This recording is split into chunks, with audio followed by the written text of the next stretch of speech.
Welcome to the first hearing of the committee's inquiry into PFAS contamination in waterways and drinking water supplies throughout New South Wales. I acknowledge the Gadigal people of the Eora Nation, the traditional custodians on the lands on which we are meeting today. I pay my respects to elders past and present and celebrate the diversity of Aboriginal peoples and their ongoing cultures and connections to the lands and waters of New South Wales. I also acknowledge and pay my respects to any Aboriginal and Torres Strait Islander people joining us today. My name is Kate Fairman and I am chair of the committee. I ask everyone in the room to please turn their mobile phones to silent. Parliamentary privilege applies to witnesses in relation to the evidence they give today. However, it does not apply to what witnesses say outside of the hearing. I urge witnesses to be careful about making comments to the media or to others after completing their evidence. In addition, the Legislative Council has adopted rules to provide procedural fairness for inquiry participants. I encourage committee members and witnesses to be mindful of these procedures. So welcome, Dr. Wright, and thank you for making the time to give evidence. Could you please start by, we'll swear you in, so if you could state your name and position title and either an oath or affirmation, please. Sure. My name's Ian Wright. I'm an Associate Professor in the School of Science at Western Sydney University. I solemnly, sincerely and truly declare and affirm that the evidence now about to be given by me shall be the truth, the whole truth and nothing but the truth. Great, thank you so much. Now, do you have a short opening statement, Dr. Wright? I'm sure you do. Yes, I do. Thank you. Clean and safe drinking water is a basic human right. This has been recognised as a United Nations Sustainable Development Goal, number 6. Thorough, repeated and consistent PFAS testing, along with other harmful chemicals, is needed across all New South Wales drinking water supplies. It needs to be coordinated centrally and clearly communicated to all communities. It needs to be done in an open, transparent and timely manner. Right now, we are far from that. With our largest drinking water utilities, Water New South Wales, who provide water to Sydney Water, and Sydney Water, blindly aware of PFAS contamination of their Blue Mountains supply, perhaps for decades. And if this happens to our best resourced water supplier, what must happen in the regions? New South Wales needs an enforced code of practice to ensure all water supplies are tested. That's both source water, reservoir, river or groundwater, treated water and customer taps regularly. High-risk supplies need to be tested more frequently. Quarterly testing to me would be the minimum. All major New South Wales rivers also need to be assessed. It is an issue for wildlife and for primary production. If there is a flow gauging station measuring the flow of the river, that would make a really good testing point for PFAS. And reporting needs to be against the current and proposed Australian drinking water guidelines. People in both metropolitan and regional Australia deserve best practice. And don't forget the hundreds of thousands of people that rely on private, roof-harvested tank water supplies. Thank you. Thank you very much, Dr. Wright. I'll just proceed with a couple of questions. We'll go to other members. On the 15th of June 2024, Sydney Water said on ABC Radio that it regularly consults with Water New South Wales and New South Wales Health to assess any potential risk to Sydney's drinking water supply and that there are no known PFAS hotspots in our drinking water catchments. Did Sydney Water lie on ABC Radio? I remember hearing that statement and it was repeated many times and I've seen it written. I had to read it several times. I don't think they had the data to substantiate that claim.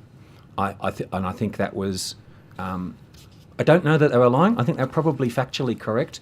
We didn't have the data because we hadn't looked. We couldn't see the hotspot. So you said in your opening statement just then that Sydney Water may have been or was blindly aware, potentially for decades. What do you mean by blindly aware of PFAS in drinking water? Well, the PFAS is likely to have been there, and I'm particularly talking about the case study in the Blue Mountains, Medlow Bath between Blackheath and Katoomba. That is contaminated by PFAS, which was largely associated with firefighting foam, which was outlawed a long time ago by the fire authorities and the military. So it is likely, I've sampled it twice.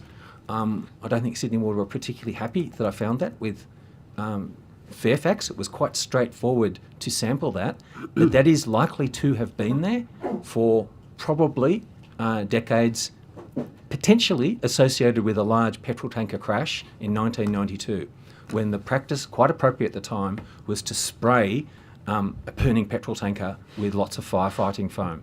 But it was there.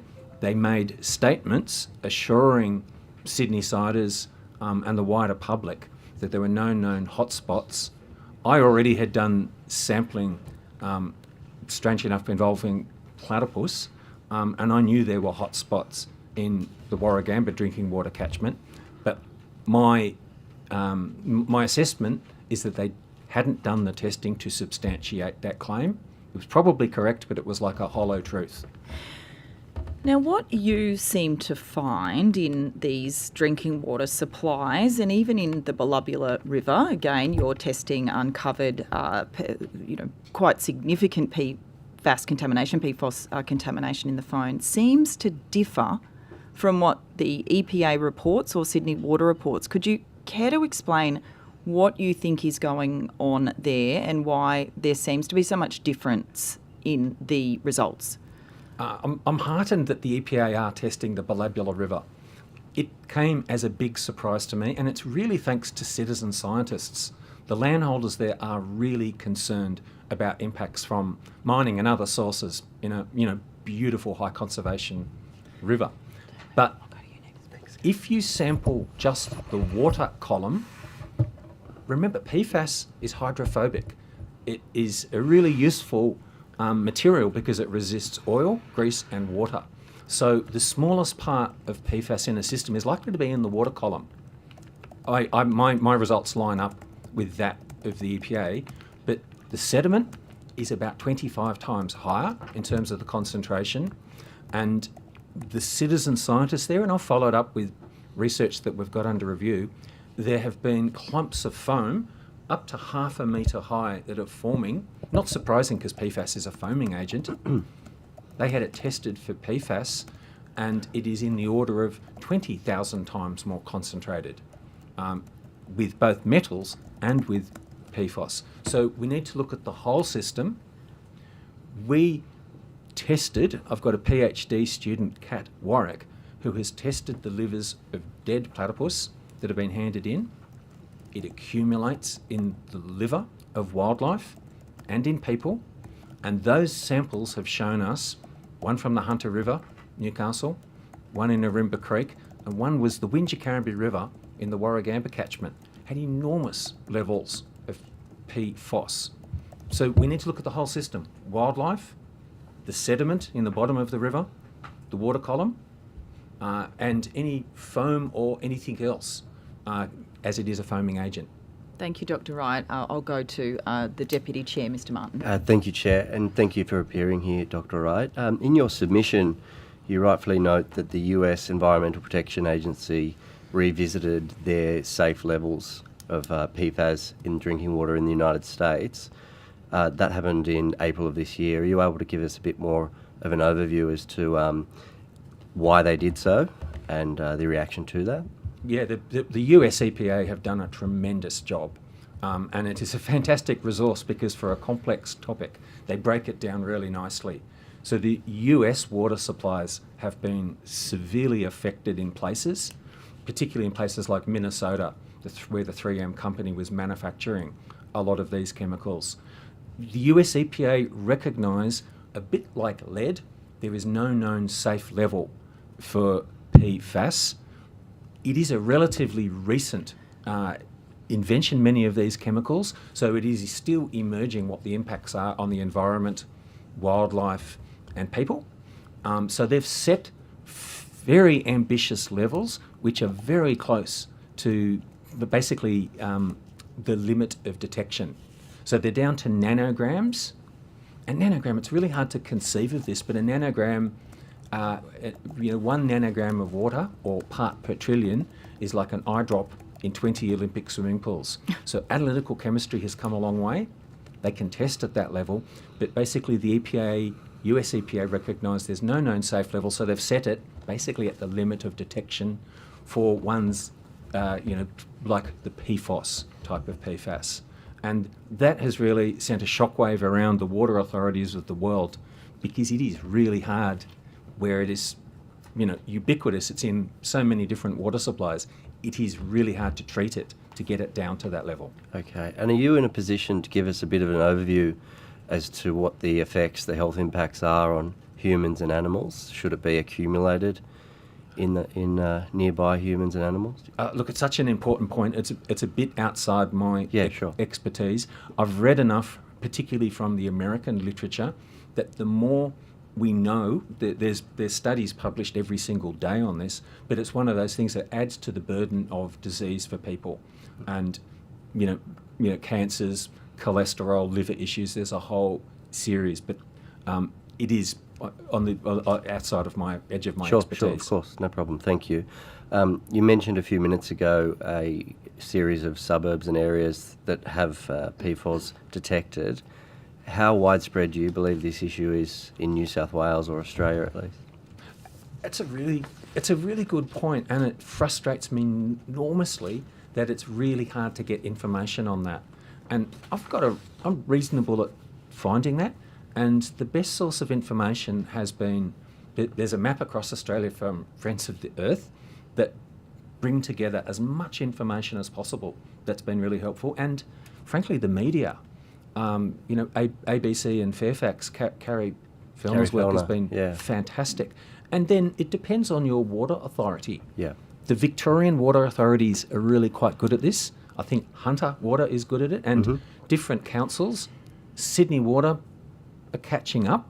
I don't think they're great at it yet, but it is really hard. And even just for people to know that their water has tested and it's okay, that's actually really important information. So is it fair to say that there is not uniform testing from region to region? Absolutely. It's basically incumbent on either local councils or local water authorities, or as you said, local media to go out on their own and test.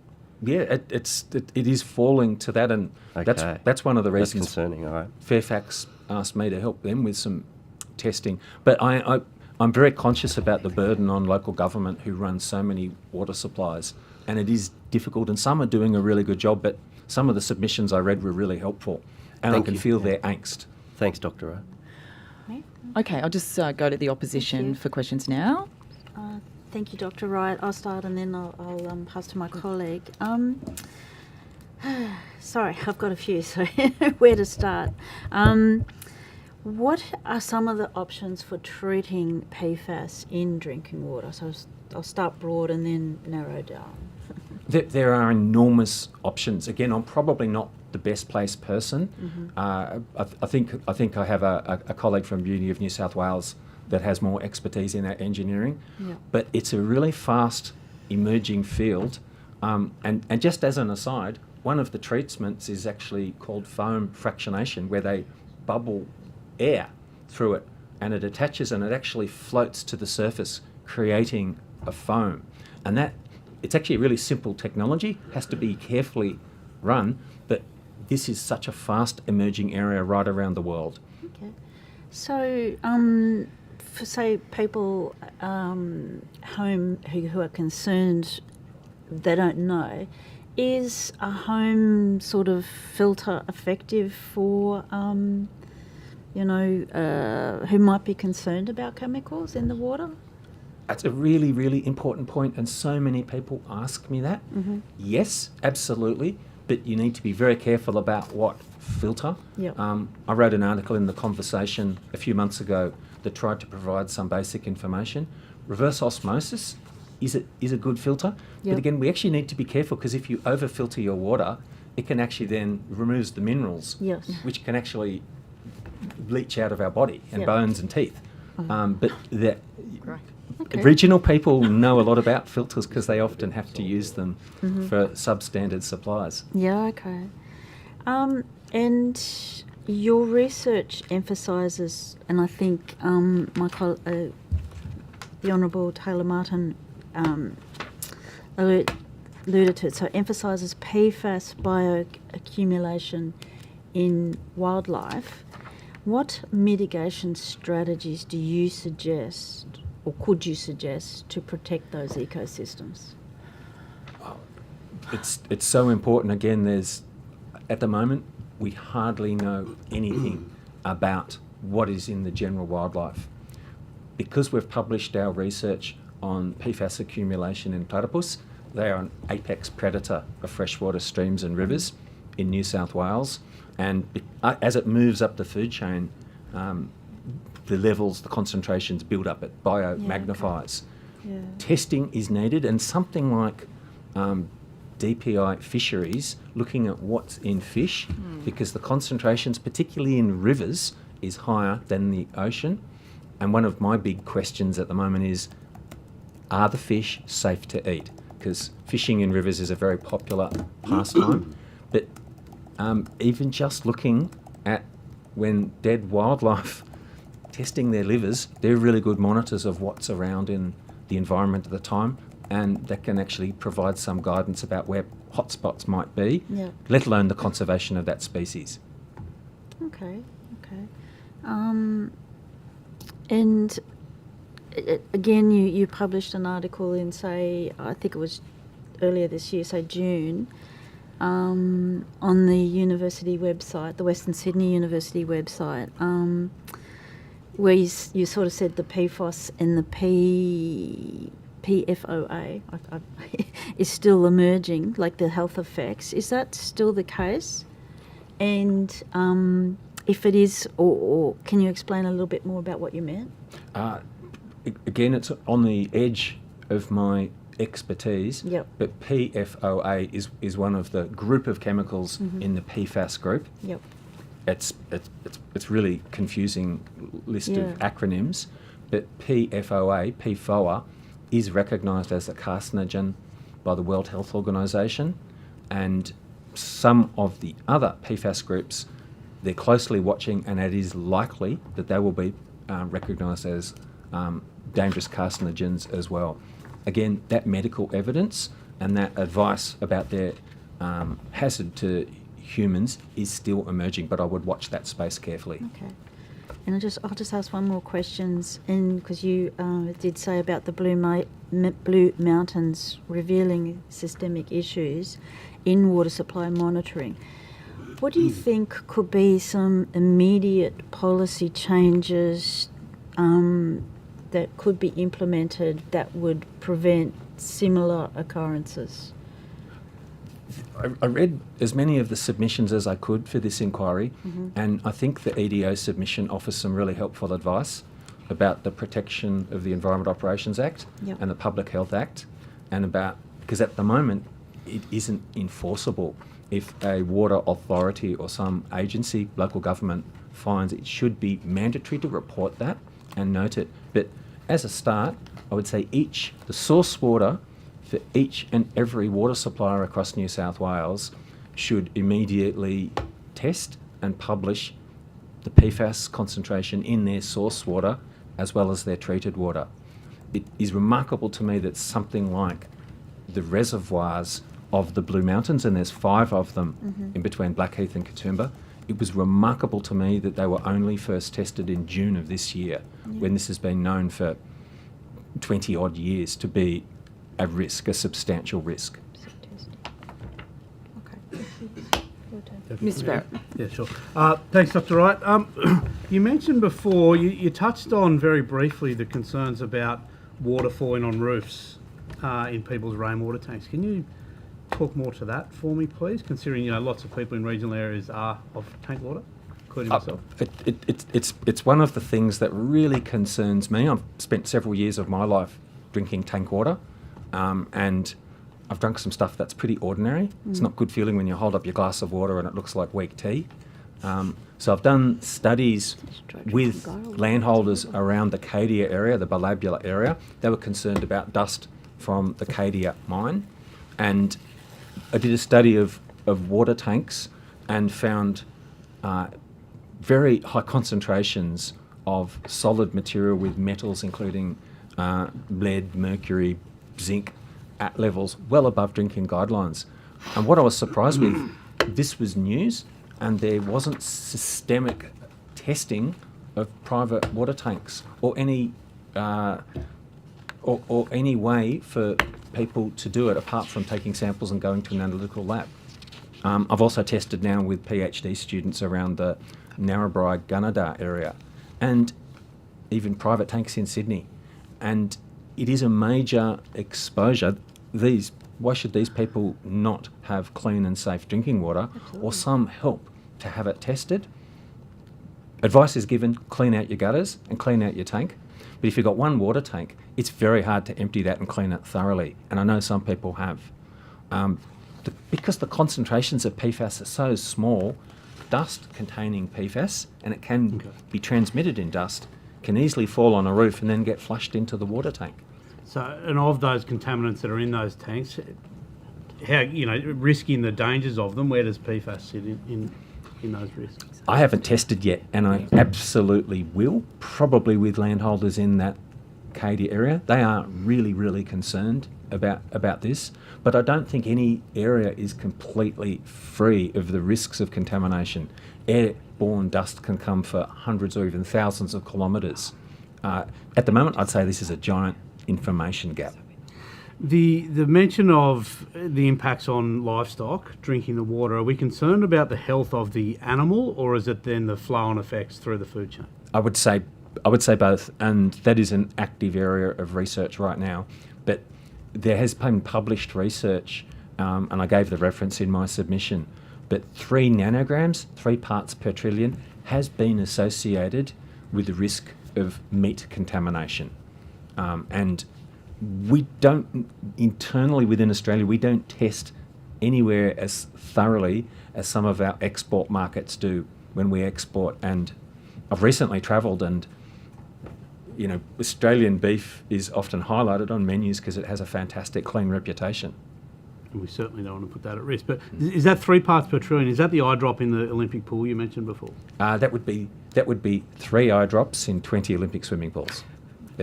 They're phenomenally small amounts that are dangerous and can bioaccumulate.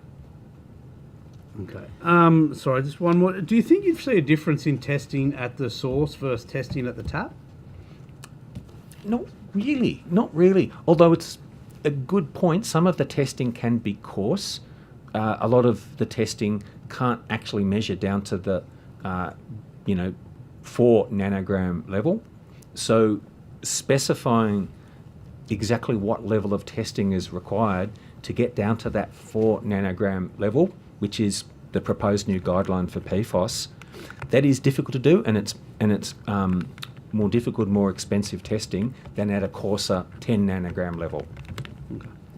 I'll pause there, Chair, if that's... Yeah. Okay, questions from government members. Who would? Yeah. Mr. Donnelly. Thank you. Just a quick one. So thank you very much for coming along. I'm trying to just reconcile the language you used in part of your opening statement with point number 2 on page 7 of your submission. And that is the issue of the proposed, in your mind anyway, the scope of appropriate and necessary, they're my words, appropriate and necessary testing with respect to this chemical. I got the impression from the opening statement language that it was almost a blanket need, or a need for blanket testing with respect to water. Certainly water that's consumed by human beings at the very least, and perhaps animals as well. But then in the point number 2 on page 7, you talk about the all public drinking water supplies, and then in the next sentence about samples collected from certain specific locations. Could you elucidate on your view specifically about what the extent of the testing should be? Yeah, sure. I think every single public water supplier across New South Wales, across Australia really, but across New South Wales should test their source water. So for the Blue Mountains, that would have been testing Lake Medlow, Lake Greaves, right where they extract the water, but particularly for regional suppliers, they often, as we know in the last drought, their source water changes. Often in very dry weather or after floods, it degrades, and a lot of regional suppliers had to shift from surface water storages as their raw water supply to groundwater. Groundwater is generally more contaminated with more issues, so regular testing of source water is needed, and then testing the water at the filtration plant before and after, because that provides some assessment of the effectiveness of treatment. I recently saw some data from southeast Queensland and included PFAS data that a journalist had got on a Freedom of Information, and it showed that at least one water treatment plant, the level was about the same because treatment wasn't effective. And the next level was really the customer taps, because that is generally the place, because that's what people drink. That's generally the place that a lot of water authorities assess water quality, because that represents all the pipes that go through in a reticulated water supply, including often the pipes within a private home, to represent what people are actually exposed to. Suppose it's just follow-up question. Suppose what I was getting at is in terms of the specificity. So, all public drinking supplies. So that's every last one, and then there's the added complexity of what you mentioned in terms of with respect to regional water supply, how that can move and change according to the volume of water that may be captured on the surface. Normally, I would have thought statistical analysis would be used in the preparation of stratified random samples to test a normal scientific method that's used. Are you submitting that would not be satisfactory, doing the random type of stratified sampling, and that it needs to have some greater specificity where it's all and then perhaps some statistical random sampling? I think that would be absolutely excellent. I'm heartened to hear you suggest that. No, I'm not suggesting that. I'm trying to get to the bottom of precisely what you're saying, because what you're saying, and once again, I don't have your opening statement in front of me, is that it should be almost like a universality, if I could use that word, about the testing. And what's exercising my mind is what the cost of doing that would be. I'm not saying it may not be worth it. I'm saying what the cost of a universal sort of testing, sampling exercise would be versus what I would have thought is the more normal scientific method of when you're looking at a situation, providing a proper sampling exercise and testing on that basis. It would be costly, but for each water supplier and the levels of PFAS, the concentrations can be highly variable. So when I sample an area, I would take multiple samples at one time, and probably one of our best data sets is Sydney Water's PFAS data from North Richmond. They extract from the Hawkesbury River. They've already made an association between higher PFAS concentrations in wet weather, when there's more flow and more transport, presumably of pollutants. So multiple samples, multiple occasions, and under different conditions. Again, Sydney Water's or Water New South Wales sampling of Lake Medlow has shown differences at the surface and at different levels of the reservoir, and again they differ to what's pumped out at the filtration plant. So repeated sampling with good statistics to enable a solid generalisation is required. It will be expensive, but it's really important information. Thanks, Doctor. Mr. Murphy. Thank you, Chair. Thanks, Dr. Wright, for coming along today to give evidence. I don't know whether this is squarely within your area of expertise, but I just wanted to see if you could help the committee by explaining to us in relation to branched PFOA and that entering the environment from PFAS precursors, and whether that's something we should be looking for, testing and monitoring. Is that in your area of expertise? No, I think that's a bit out. The chemistry is very detailed, and I think that's a really important point. But it's probably best directed to a specialist in that area. Sure. Okay. So, I mean, in terms of that, can you explain to us in layman's terms what that issue is about? So it's precursors that end up going through an oxidisation process, don't they, that then pose the same carcinogenic risk to people at the end of that process. Is that right? Again, I'd be a bit uncomfortable going into any of that chemistry detail. And to be honest, I would often go and talk to one of my chemist colleagues with a question like that, and then try and keep up with them when they try and explain it to me. Sure. It is an important point, though.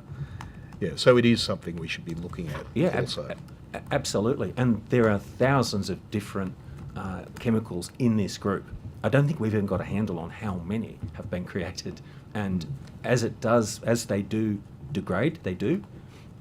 Some very slowly or almost not at all, but those are really important points. Mm-hmm. Yeah, and as the science evolves, it seems to me that we're discovering that many, if not all of those chemicals end up becoming carcinogenic as that evidence emerges. Is that right? Yeah, absolutely. And again, it's a bit like lead. There's now no recognised safe level for lead, but you can do testing of PFAS at a coarse level and sum up all the different forms of it, and you can test for 30 of the more common or down to 5. It is expensive, and I think water authorities would appreciate some guidance on which ones to go for and what testing is appropriate. All right, thanks. Thank you. I just wanted to ask, because you made the point about the testing, the fact that PFAS is hydrophobic, you said, and that the smallest part is likely to be in the water column, and that therefore you've tested foam and sediment, not just the water column. But could you explain, if we're talking about drinking water, why that matters? Because this is, I think, the EPA's argument, Sydney Water, is that they've, and the government occasionally has criticised your work to be saying that, well, they're testing the foam and they're testing the sediment. It's the water we're worried about.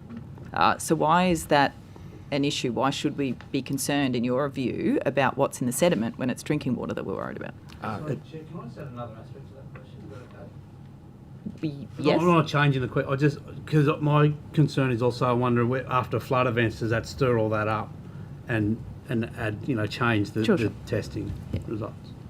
Yeah, So go with mine first and then address his. I just thought it was the same They're kind of two separate, yeah. So Yes. in answering that question, our starting point was finding highly contaminated PFAS levels in dead platypus. By the way, we didn't kill the platypus. Dead platypus are handed in by people that are drowned in yabby traps or attacked by dogs via Taronga Zoo. But we found very high concentrations. One was found at Berrima, Wingecarribee River. And it, again, Sydney's drinking water catchment. Where is it? We took samples, we looked in the water. Sometimes we found it, I'd say in something like, and this data is under review for publication at the moment, probably 20 or 30% of samples had it, but we found it. Samples of the platypus or the river, sorry? Samples of the river. Yep. Samples of the river. We were trying to work out where does that contamination in the platypus come from. So it was found at trace levels, often not at detectable levels in the water. So we then took samples, it's not glamorous science, but jumped into the river, took samples of the sediment. That's the mud, the silt and the sand at the bottom of rivers. All reservoirs, all rivers have this. And it was in nearly every sample we looked at. We went around the main drinking water, Warragamba catchment, the main rivers. That's where the highest concentration was found. Same in the Balabula River. The concentration in the water in terms of parts per trillion, 25 times higher in the sediment. And one of the reasons I suggest that, if you're doing a risk assessment, and I saw the New South Wales government's submission for this inquiry, they had done a risk assessment for Sydney's drinking water catchment. I don't think they had done adequate testing to inform that risk assessment. But the first place I'd go to now would be the sediment. Do the water at the same time, because sometimes if you've got both, you've got a really bad situation. And then thirdly, if you can, look at the wildlife. If there are, fish, the livers of fish, for example. But similar, it's not advised that anyone catches fish upstream of the Harbour Bridge, the Parramatta end of Harbour Bridge, because of dioxins that are in the sediment, and a small part of that recirculates into the water column of Sydney Harbour. And they last discharged pollution from the Homebush Bay area probably 50 or 60 years ago. So sediment is often the reservoir, and PFAS grabs onto that sediment. And your point about in wet weather, where you get turbulent flow, it often recirculates that sediment and makes it available for the water column. And again, as a source water for those water suppliers that use river water, they had all types of problems providing clean drinking water after the floods, after the drought in the last decade. Thank you. The other questions I can kick it. Yeah, Mr. Barrett. I've just got Great. one more. Go. Sorry, two more. One I hope is a very quick one. There was a theory about the contamination of water course being from a truck fire many years ago. How much of the contamination we're seeing is from incidents like that, and how much is just, I'm trying to think of a better word, but just environmental? I've thought the same thing. I've questioned the same thing. And the truck, they're talking about a Great Western Highway truck crash of 1992. That's just a theory. Really hard to test something like that. The waterway below that, that's the only explanation I would have. There is a rural fire service, so often the foam has been used in firefighting, New South Wales Fire Brigade and volunteers, as well as military bases. But in Australia, largely it's been mainly associated with military bases, lots of training, lots of use of foam. I think we're only just learning about other sources, and I note a few submissions talk about biosolids, which is the solid processed fraction from sewage treatment that's been used, and that's now become a recognised risk. Spread on paddocks, great fertiliser, but it had this unknown lurking PFAS associated with it. I don't think we've got great data yet, but to answer your question, I don't think we really know how many has come from incidents, accidents that happened over a point of time, rather than a factory or an industrial source or a training base that used lots of foam. And so my other quick question, if that's okay, Chair.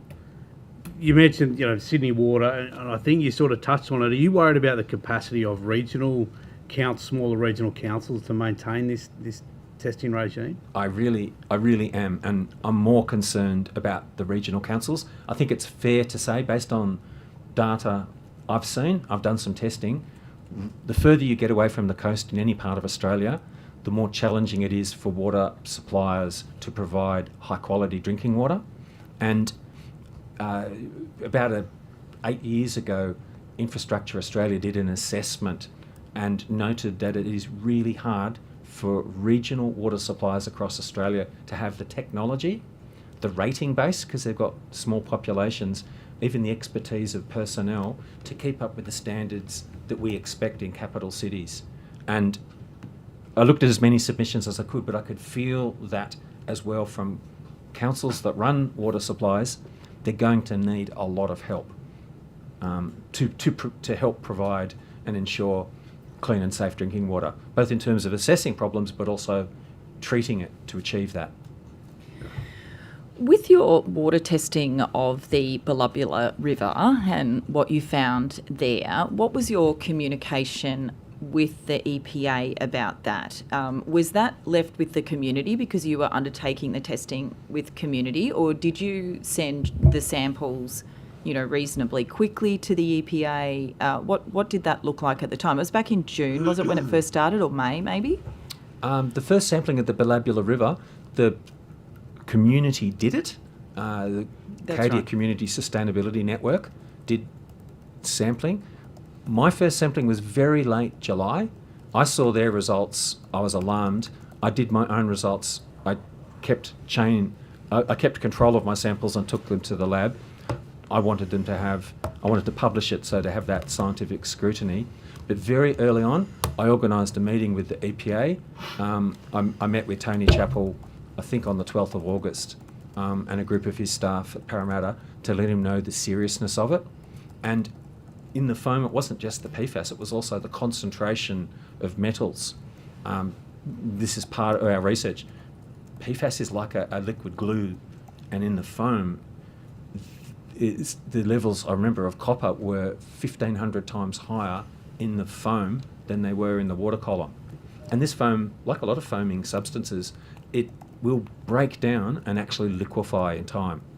But no, I let the EPA know in August about the seriousness of it, and I don't have that much contact, but I am heartened that they have been doing assessments, and they have also recognised that PFAS is a major issue in the Balabula. Now, that's of interest or concern. Obviously, with the fact that it's in any river, that level of contamination, including copper, as you said, heavy metals. But the Balabula River is also, I'm trying to find it's listed as a particularly protected, ecologically significant river. Could you remind us what that is? Sure. So it's listed as an endangered ecological community, and I think that's under the Fisheries Management Act.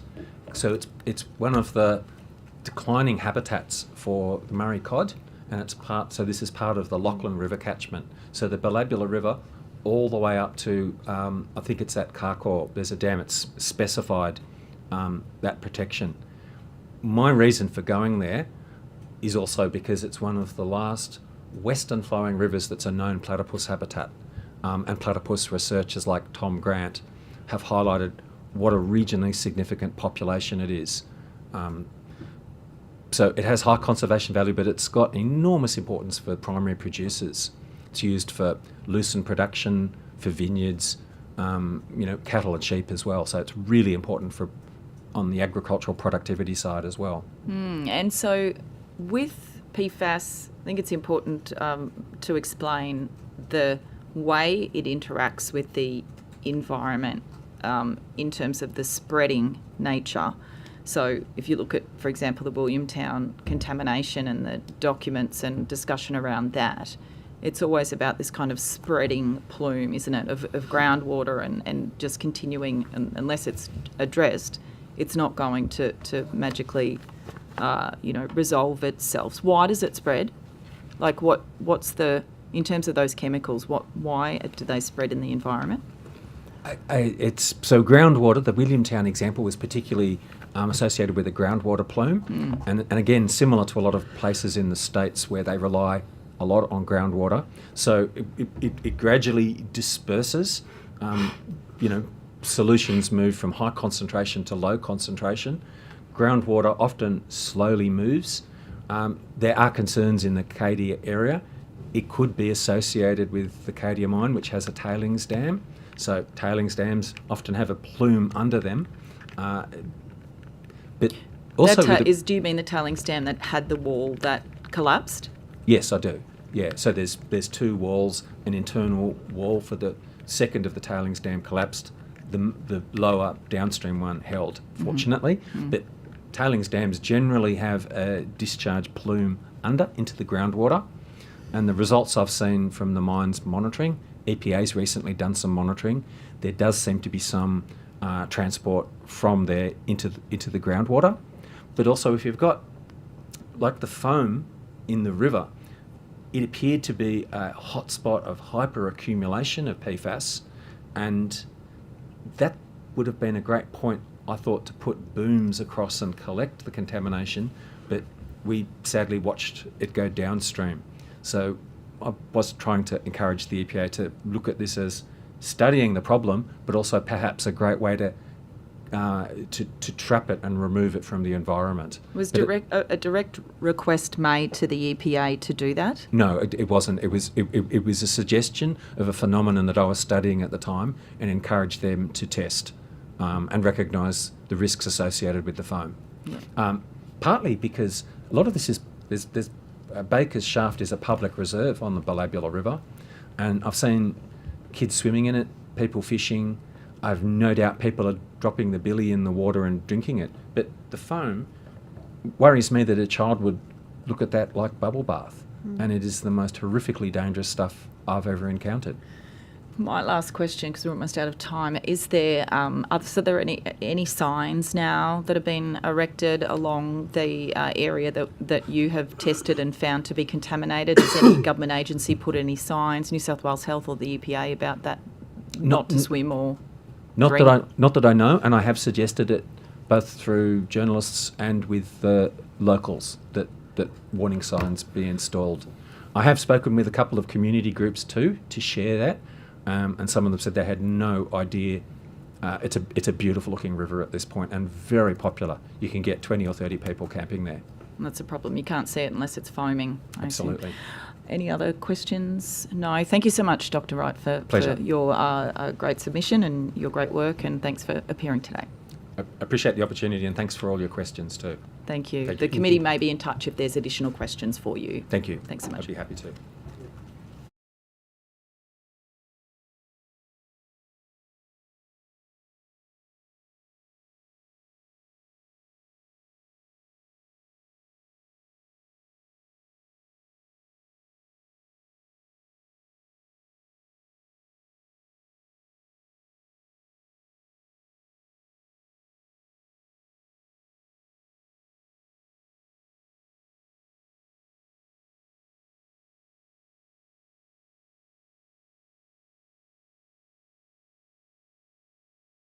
What we will do firstly, if you've got the form in the wording in front of you to say either an oath or affirmation, what you need to do is just say your name, position, title, and then swear either an oath or affirmation, please, just to get us started.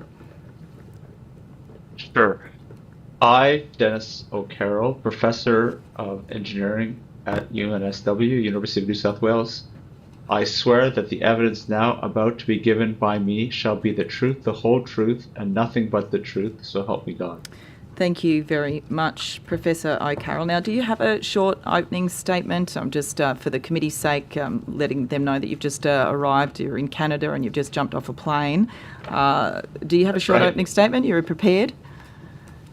I'm somewhat prepared. I'm a bit jet lagged as well, as you might imagine. So I'm a professor at UNSW in water quality, and I've conducted a range of studies looking at PFAS, the fate of PFAS in the environment, including in surface and groundwaters globally. We've looked at literature data, and also I do quite a bit of work looking at ways that we can remove PFAS from water and let's say other materials like soils. Okay, thank you. So, all right, we'll jump to questions then, because we do have your submission. So thanks very much for submitting that. My first question is, so you probably haven't had a chance to read maybe many of the submissions, but the New South Wales Government's submission to this inquiry states that its management of PFAS is informed by the best science and evidence.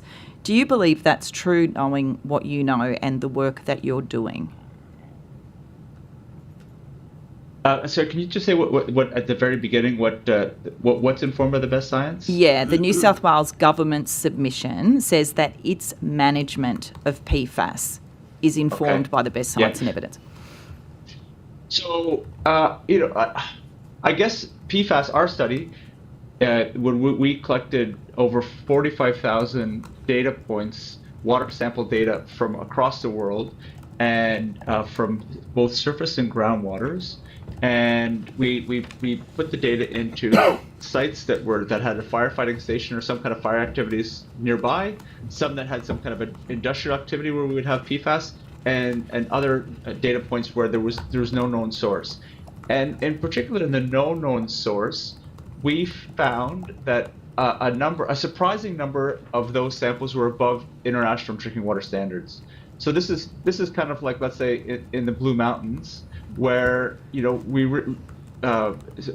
for New South Wales wouldn't have expected it to be there, but it was there. So I think that's maybe a gap, is we need to get out there and sample our source waters, and we don't have to sample it every quarter or anything, but we need to do a baseline sample of where humans are going to be exposed to it, and just see whether or not it's in there, because our results were somewhat surprising to us in that it's there, and we sometimes we don't understand why it's there.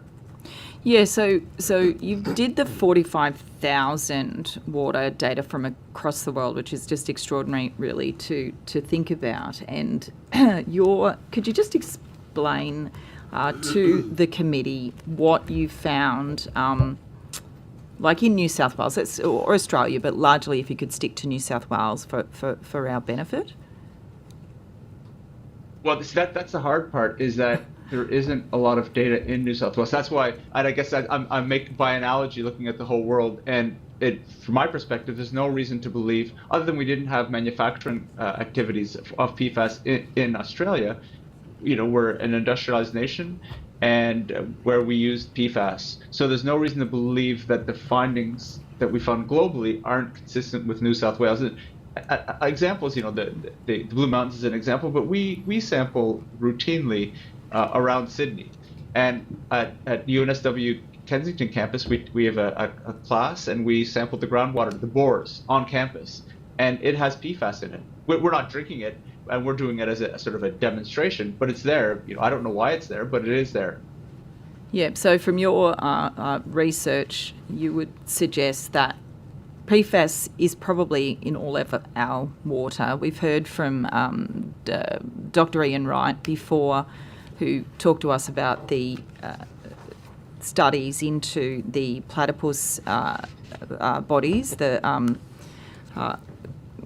dead platypus that was found. And I think what he didn't say was that the only platypus in that research that didn't have PFAS in it was one that was in Taronga Zoo its entire life and didn't swim in natural waterways. Do you think Australia is behind in its work largely on this compared to what you're seeing in other jurisdictions like the EU and the US? And do you have any idea why that's the case? Any thoughts as to why that's the case, if so? Well, if I can just say something about the source waters, I wouldn't say that all source waters have concentrations of PFAS above drinking water No, I wasn't which are suggesting very, very that. low. Yeah. So sort of, are we lagging behind? Well, I wouldn't necessarily say lagging behind, because certainly other nations aren't proactively sampling as well. But I think we could do better. Certainly some nations are sampling more and getting out there and doing more. I wouldn't say that Australia is behind, but I think we could do more given how tight the limits are. Because you haven't been able to access, I think the frustration maybe as well with you is that there's not the data. For example, we've heard, you said just regular testing of data of all, I assume, local water utilities across the state. Sydney Water seems to have just started doing it and instructing the local water utilities, but there's no mandatory requirement, and that's what would be suggested by you. Would that be a correct assertion? Yeah, well, and yes, and in the past, utilities use a risk-based approach. So what they would look to say is, well, if there's no reasonable thought that there's a source of PFAS coming into the catchment, then we won't test for it. But what I would suggest is it shows up where we don't think it's going to show up, and that is a problem. Thank you. My final question before I throw to others on the committee, would you care to comment about the range of PFAS that we are currently testing for, including the revision of the drinking water guidelines and the range of the PFAS chemicals that we're testing, perhaps compared again to some other jurisdictions, and what you would recommend? Sure. Well, PFAS is a group of over 14,000 chemicals, so there's a lot of them. Routinely, when you send it out to a commercial lab, you might send it out and get 28 of them measured, or let's say 40, or more than that's regulated in Australia. But the the utilities are only required when they do, I think, or they only report the ones that are subject to regulation in Australia. So that would be currently 3 PFAS, and with a 4th one upcoming. And I would suggest that there's no likely difference in cost. They should be reporting the wider suite of PFAS out there, such for a variety of reasons, and also so that we can benchmark how much PFAS is in our water compared to, let's say, the European Union standards, because the European standards would have a broader scope of what's subject to regulation. Thank you. I'll throw to questions by Mr. Barrett from the opposition. Thanks, Professor O'Carroll. A couple of quick ones, hopefully. In your submission, you talked about the sort of the occurrence of PFAS declining, or the concentrations of PFAS declining. Can you touch more on that, please? Is it unfortunately ending up in dead platypuses and not in the system? Well, what I was looking at literature studies in the human body, and I'm not a health expert, so what I have to do, I look to that body of research, and for the PFAS, for some PFAS, and certainly PFOS and PFOA, the ones that are most currently subject to regulation in Australia, blood levels have been decreasing for the last maybe 20, 30 years. So they have been decreasing, including before they stopped manufacturing them. So it's a bit of a surprise to me. And how much continues to go into the environment compared to historically? That's a great question. I don't know that I can answer that. I'm not sure. Well, certainly PFAS still continues to be added into the environment, but hopefully at lower levels. And I'm not sure if other speakers have talked about what's called precursors. So I don't want to use too much jargon, but there's 4 PFAS that are going to be regulated in Australia, but there's some other PFAS that, when they're released to the environment, will degrade into those 4, and some of that we call those precursors, and those precursors are we can still import those to some extent into Australia. They will be banned, but there's still a limit. There's still allowable contamination in consumer products that are brought into Australia, so they can still contain a little bit of PFAS, which could be of concern. And so one other question that I put to the last witness as well. Do you think there'd be a difference in results testing at the source versus testing at the tap? There hopefully is, but that you never know, because the drinking water treatment plants aren't necessarily. Some are now. You can see the one in the Cascade in the Blue Mountains is now. They've added new treatment systems to remove PFAS, but typically that wouldn't be the case. So it might just be the same. You don't know. And I should say in sewage treatment plants, the amount of regulated PFAS going out could be higher than coming in, and that's because that changeover of these precursors. In the wastewater treatment plant, they convert them. That's what the microbes do in there, and they increase the concentration. Thank you. Go to questions from government members. Mr. Murphy. Yeah, thank you, Professor O'Carroll. Look, I was reading your upcoming article on the characterisation of PFOA isomers from PFAS precursors and their reductive defluorination, and I just wondered whether you could explain to the committee in layman's terms what some of the issues are around branched PFOA entering the environment from those PFAS precursors, and whether there's anything in particular we should be testing for. But can you outline the dangers first in relation to that? Well, the branched PFOAs is one, I would say, probably relatively small amount of the PFAS that we are introducing. So that's we look to see what PFAS are out there, and that was one that we found surprisingly. It is subject to the ban in consumer goods coming into the country, so we wouldn't be allowed bringing that into. I think it's next year or the following year. We won't be allowed bringing it in.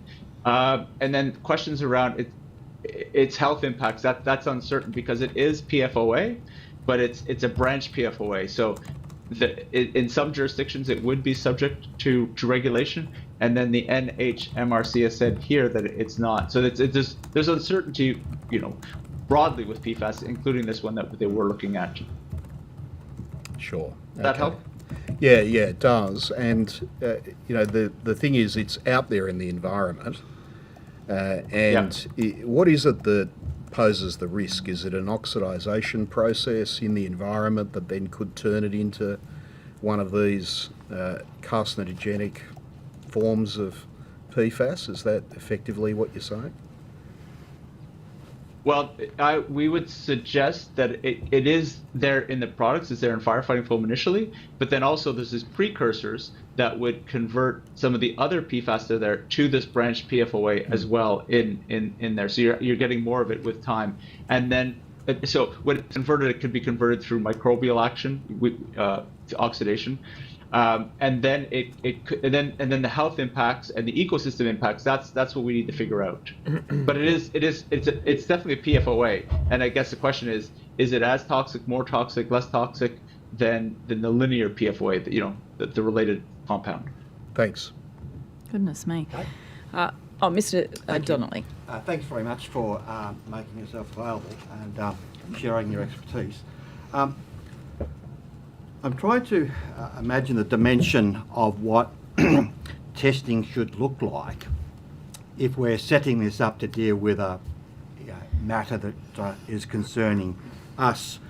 If just sort of use the example of, I think, your statement that the PFAS as an umbrella term has over 14,000 chemicals. And please correct me if I'm wrong. And that, as an example, I think you mentioned testing might accommodate 28 of those. How would we set up, if we were looking to set up, a quality standard testing methodology in Australia for this umbrella group, noting that there's only 28 being tested out of the 14,000. And my second part to the question is, should we be testing for those examples within the 14,000 and or the precursor chemicals? Because unless we're dealing with testing for those, it seems to be missing out a large component part of what could be the problem, to the extent there's a problem. Okay, so hopefully I remember the question, but stop me if I haven't quite got it. So the US EPA has established methods that are quite good. And I think in the first instance is testing and reporting what's under the fairly comprehensive methods that they have. It's we're talking, it might be 40 or 30, it's not that many.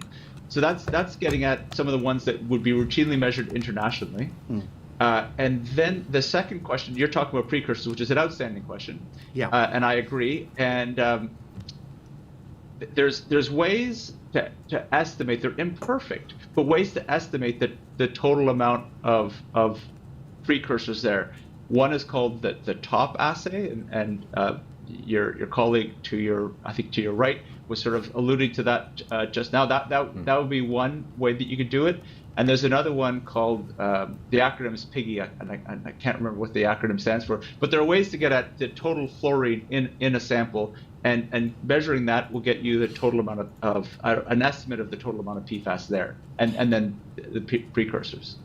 Can I just clarify, just for the Hansard's sake, I just missed what that word was. Total amount of what did you say it was? Sorry, the fluorine? No, what are you saying? Fluorine, yeah. Yeah. Fluorine, thank you. Sorry. Just to clarify, so thank you for that, that's very helpful. But if we were setting up a standard testing regime, because taking your point that presently there appears to be a limited amount of data, would it be best to be setting up where we are going to be testing for at least some of the elements of the PFAS family and precursors? Should we be doing both? And if we did it, I mean, is that sort of a deficiency, from the get-go in terms of what we're trying to deal with here? So I guess maybe I'm also thinking about the necessity for New South Wales to invest in developing new analytic methods, which could be costly. So relying on establishment.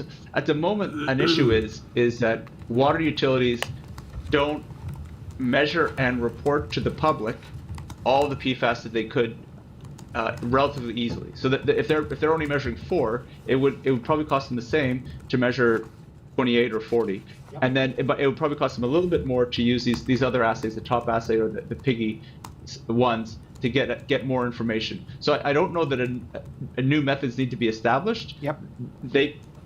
Just when you collect a sample, one needs, when they send it off to a commercial lab, pick a few more boxes, spend maybe a couple $100 more per sample, and get more information and report that to the public. Okay. And if I could say, could I say one other thing? Please. Of course. Is that when in government reports, when there is concentration information, and this is a source of frustration for me, is that information is readily available to the public. And one is there's tunnels going under Sydney Harbour at the moment, and the government or the consultants collected an awful lot of soil samples for that, and it's in tens of thousands of pages of PDFs. And I sent an email to the consultant or transport from New South Wales or someone, and asked for the information in a digital or an Excel format, and they said, no, we're not going to do that. But it would take me hundreds or thousands of hours to get that data when it's already readily available. So some of that data sharing would also be incredibly helpful. Okay. Thank you very much. Can I just ask, in relation to data sharing, a couple of the submissions talk about the defence data and how difficult it is to get that. Even some documents I've seen after there's Parliament agreed to a release of government documents, and there's a hell of a lot of boxes of that, some of which I think may be the incomprehensible data sheets that you're referring to, Professor O'Carroll. But the Defence Department seems to be particularly reluctant to release its data from its RAAF, various bases. Have you requested data before from Defence and been given that, or is that your experience? Well, I would say equally, unfortunately, to the New South Wales data as well, the Sydney Harbour, in that it is released in locked PDFs. So then what I have to do is go through and laboriously take it, to extract it. And then, so it does take time, but it is typically there, but it's in a PDF document that takes a lot of time, where it could be, they could be careful, but released in an Excel sheet or in a database of some sort. I think for the defense, they were concerned about the amount of time it would take to black out confidential information about, let's say, if there's PFAS in someone's backyard, things like that they don't want to release publicly, the location. Okay, thank you. That's very useful. Can I also ask you about the treatment of PFAS in terms of removing chemicals from the water? If you have expertise in that, what methods are available, firstly, and also we understand the difficulty potentially of treating those chemicals that are actually taken out of the water when it is treated. Where's that up to in terms of the science? I know there's a lot of work on this in other countries, particularly like the US. Yeah, and there's work in Australia that was funded by the Australian Research Council that we've been fortunate enough to receive. So PFAS can be relatively easily removed from water sources, and such as in the Blue Mountains, using something like activated carbon or an ion exchange resin, things that you would have in your house. You have a tap or a Brita filter, a zip tap. They would have filters to remove them. They could remove PFAS from your water. There's other technologies so those just concentrate the PFAS. This is what you're alluding to. So they're concentrated on an activated carbon, and then you have to do something with the activated carbon because it's really has high concentrations. So then you might send it off to an incinerator or put it in a landfill, and that costs an awful lot of money, and there's a big carbon footprint associated with that. Then there's other methods that I try to develop, and as well as researchers around the world, is to break apart the PFAS molecule. And let's say we try to use electrochemical methods, so to separate the carbon-fluorine bond. But that's largely under development internationally, and still a challenge. So we need to keep at it. Okay, so you're undertaking that work, just to be clear, and sorry, I mentioned the US, and it's happening here in Sydney. So at UNSW in a lab there, you're looking at ways to treat PFAS. Yeah. The machine that was brought in, I think it was a cost of maybe $3 million or whatever, to treat the Cascade water filtration plant. Do you think that's a good, world's best practice, what we're doing there? Do you have any comments on that method? I assume it's similar to what other jurisdictions are doing. And what do you know where the PFAS, I've had some people communicate with me about this, concerned at where that, the PFAS that's being treated is going to go. You may not know that answer. So if there's a source water that has PFAS, high PFAS concentrations, then bringing in an established technology like activated carbon, which I think is what they brought in there, that's what one typically would do, because it's going to work, and you don't have much time to get people good drinking water. Certainly, what's going to happen to the activated carbon afterwards is a concern, but there are options in Australia. You could send it to an incinerator, but I don't think there's an incinerator in New South Wales, and it costs a lot of money to ship the activated carbon down to, I think, Victoria. So there's a significant cost associated with what to do with that laden waste. Do you? Oh, yeah. I'll go to questions from the opposition member, Ms. Aileen McDonald. Thank you, Professor. Excuse me, O'Carroll. I just in your submission, you emphasised the need for ongoing research into PFAS's environmental and health impacts. What specific areas of PFAS research should New South Wales prioritise to support, their policy making? Well, I think that there's a few things that could be done. Is certainly further investigations into the health impacts of PFAS and ecosystem impacts. Further expenditures looking at the fate of PFAS when it does get into the environment. Where does it go? Source control is really an important one. And for me, this is, if we have PFAS in our let's say our wastewater, in our landfills, and then it gets into us. But how does it get into us? Because it's only estimated 20% might get into drinking water. So what are the other ways that we can eliminate PFAS from the environment? The easy wins. That would be really very, very useful, I would think. And of course, continue to work and fund treatment technologies, water treatment technologies that I'm working on, but also other people are working on in New South Wales as well. So on those treatment technologies, so you advocate for increased funding for PFAS treatment technologies. What type of technologies show the most promise, and how can New South Wales encourage their development and deployment? Well, I'm obviously biased, but I think the electrochemical ones that we're working on that's why we work on it, are good technologies. There's certainly plasma technologies that colleagues at the University of Sydney are working on. So there's a range of technologies. It would be, one technology isn't going to suit all needs, and I think that's something. So we need to have sort of a range of technologies. For example, if you go to the Blue Mountains, where concentrations, inlet concentrations are probably pretty low, whereas if you go to a landfill, or let's say raft base, where concentration is really high, you probably would adopt maybe a different technology. Okay, right. I think you alluded to that with New South Wales in their reporting, they're often difficult to read and analyse.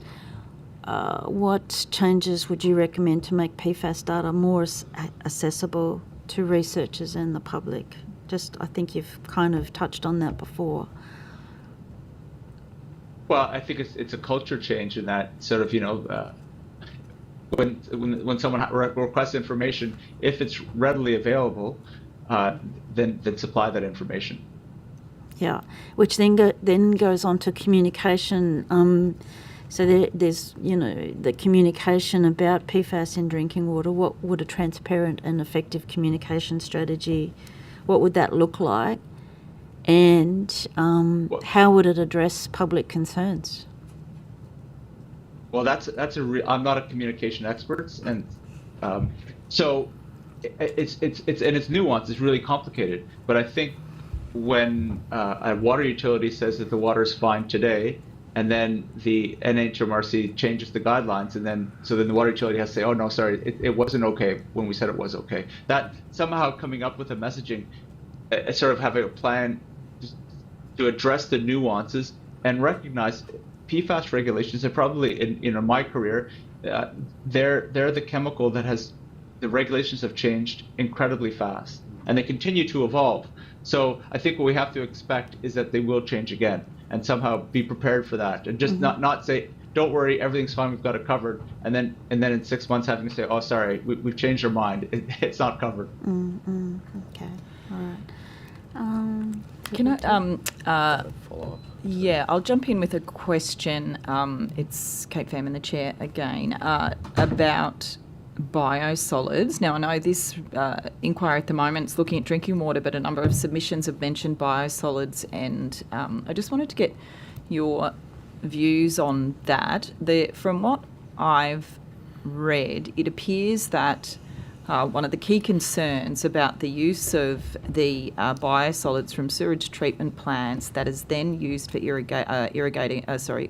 fertilising crops and for agriculture, as well as some landfill sites, is the potential for it to bioaccumulate, if you like, into cattle that are eating the grass that's been fertilised, and that this is potentially an issue that the government needs to address. Have you done any work or care to comment on the lack of, what is a lack of regulatory environment so far for biosolids, or maybe just stick to the fact that it does accumulate that way, and whether you've done any research to that effect? So a few things. So just as a disclaimer, I am funded by the Australian Research Council training center on transforming biosolids. Okay. So I have I have an interest in biosolids, and I do work with water utilities. My take, my thoughts on biosolids is they're an incredible resource that we have to work. I think we should work to try to use, because they're full of carbon and nutrients, nitrogen, phosphorus, that we want to apply to land, because it does enrich our agriculture. However, there is the possibility that we are putting low levels of PFAS and other contaminants that will accumulate with time. So what I really, and this gets into the source control, is that we really need to figure out how do we remove PFAS so they're not in biosolids, but also, an issue with water utilities is we as a society, we put PFAS into the sewage treatment plant, and then we can't blame the sewage treatment plant, because we can't turn it over and say it's their problem, because we're creating it. So we need to figure out how to so it doesn't get into the sewage treatment plant, and then if it does, we don't want it in our effluent, we don't want it in the water that comes out of the plant, and we don't want it in the biosolids. So we're gonna have to put it somewhere else, and that's something that we're gonna have to work on and figure out. It is a challenge, but we can't. I don't think it's the same as activated carbon and sending that to an incinerator or thermal treatment. It may not be the best idea to send all the biosolids from around the country for thermal treatment, because that might be quite costly. So we have to be a bit careful and look at the carbon footprint associated with it. Yeah, thank you, Professor. Another question for Mr. Murphy. Yeah, thank you, Chair. And Professor, I just had a follow-up question. You were discussing incineration as a method of disposal. So I presume the PFAS would be collected in some sort of carbon filter, and then that would be high concentration, which would then be incinerated, I think was the way you put it to us. I mean, isn't that just going to send it back into the environment if it goes through an incineration process? No, that's it. It'll break apart the carbon. Does it break it down, or does it just go into the atmosphere? No, it should. theoretically and in practice, from my understanding, I'm not an incineration expert, but it does break it apart. And this fluorine, the fluorine F, the molecule that would not be released. They'd be careful about the emissions to the environment. For that as well. But fluorine's naturally occurring. It's in water, so we just have to manage it carefully. Thanks. Interesting. Any other questions for Professor O'Donnell, who is doing very valiantly answering questions in his jet-lagged self? So, Professor O'Carroll, thank you so much for making yourself available at a time when you're travelling. We really, really appreciate it. We may be in touch with additional questions or something. We're continuing hearings in the new year in February. But in the meantime, enjoy. Not sure whether it's business or pleasure in terms of you travelling, but thanks so much for making yourself available. We really appreciate it. Professor. Thank you. Have a nice day. Thanks so Thank you. much. Bye. Thank you for your good evidence. Okay, now the committee will break, and we're actually back at 10:45. 10:45. Yes, 10:45. Thanks.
Excellent. All right. Okay. Welcome back. We'll commence with our next witnesses and begin by swearing you both in. So if you could start, I'll start with you, Mr. Drury. If you could start with your name and position, title, and then swear either an oath or affirmation, please.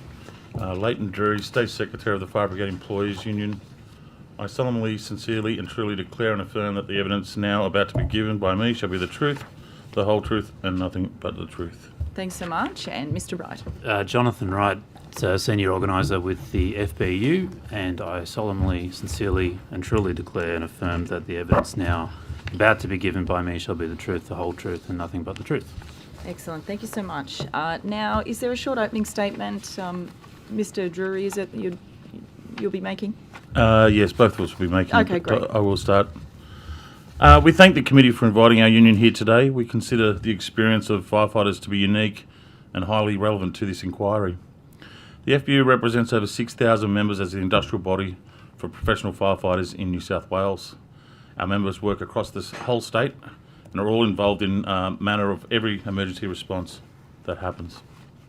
I myself have been a firefighter for over 20 years. As end users of firefighting foams containing PFAS, firefighters have a long history with this forever chemical. PFAS-related foams were used extensively in our job, both in training and operations. As noted in our submission, these foams were phased out of use by Fire Rescue New South Wales between 2007 and 2014. PFAS foams were introduced to the industry as non-toxic economic solutions to putting out fires. I think we can all agree now that neither is correct. PFAS has left us a toxic legacy, and firefighters have been exposed to the worst of it. There is a significant body of research correlating high levels of PFAS in the blood and adverse health effects in firefighters. This includes high cholesterol and elevated cancer risks. The work of firefighters is dangerous enough. We can be exposed to more than 70,000 different chemicals in a structure fire. It is for this reason that we have presumptive cancer legislation in New South Wales for firefighters, so that we can have some access to workers' comp for work-related cancers. In 2022, the World Health Organization reclassified our profession as cancer-causing. Recently, this has led other Australian states and territories to expand the list of firefighter diseases covered by presumptive legislation. In Queensland, that list was increased to 23 and now includes coverage for penile cancer, ovarian, cervical, pancreatic, and several other cancers. Currently, New South Wales only covers 12. The FBU have been lobbying both sides of government to provide New South Wales firefighters with the equivalent protections. I see that in the New South Wales government submission to this inquiry that presumptive legislation is referenced. What is not said is that New South Wales is yet to move on expanding this legislation. Our strong recommendation to this committee is that this be urgently addressed to ensure New South Wales firefighters have the same protections as others across the country, undertaking the same work and in the same dangerous conditions. I'll pass over to my colleague. We have a second recommendation in our submission which speaks to the need for appropriate funding for fire rescue to commence a suite of decontamination work relating to PFAS and scoped in consultation with their workforce that will be dedicated to prioritising firefighter health and minimising occupational carcinogen exposure pathways. We've seen some great work done by interstate fire brigades that have led the way in terms of PFAS remediation, and that leads to minimising liability in a public sector sense. And they're also developing some really great expertise that we would like to see maybe some more knowledge sharing around. New South Wales is lagging behind, we would say, in that respect. There's two things we want to get across here.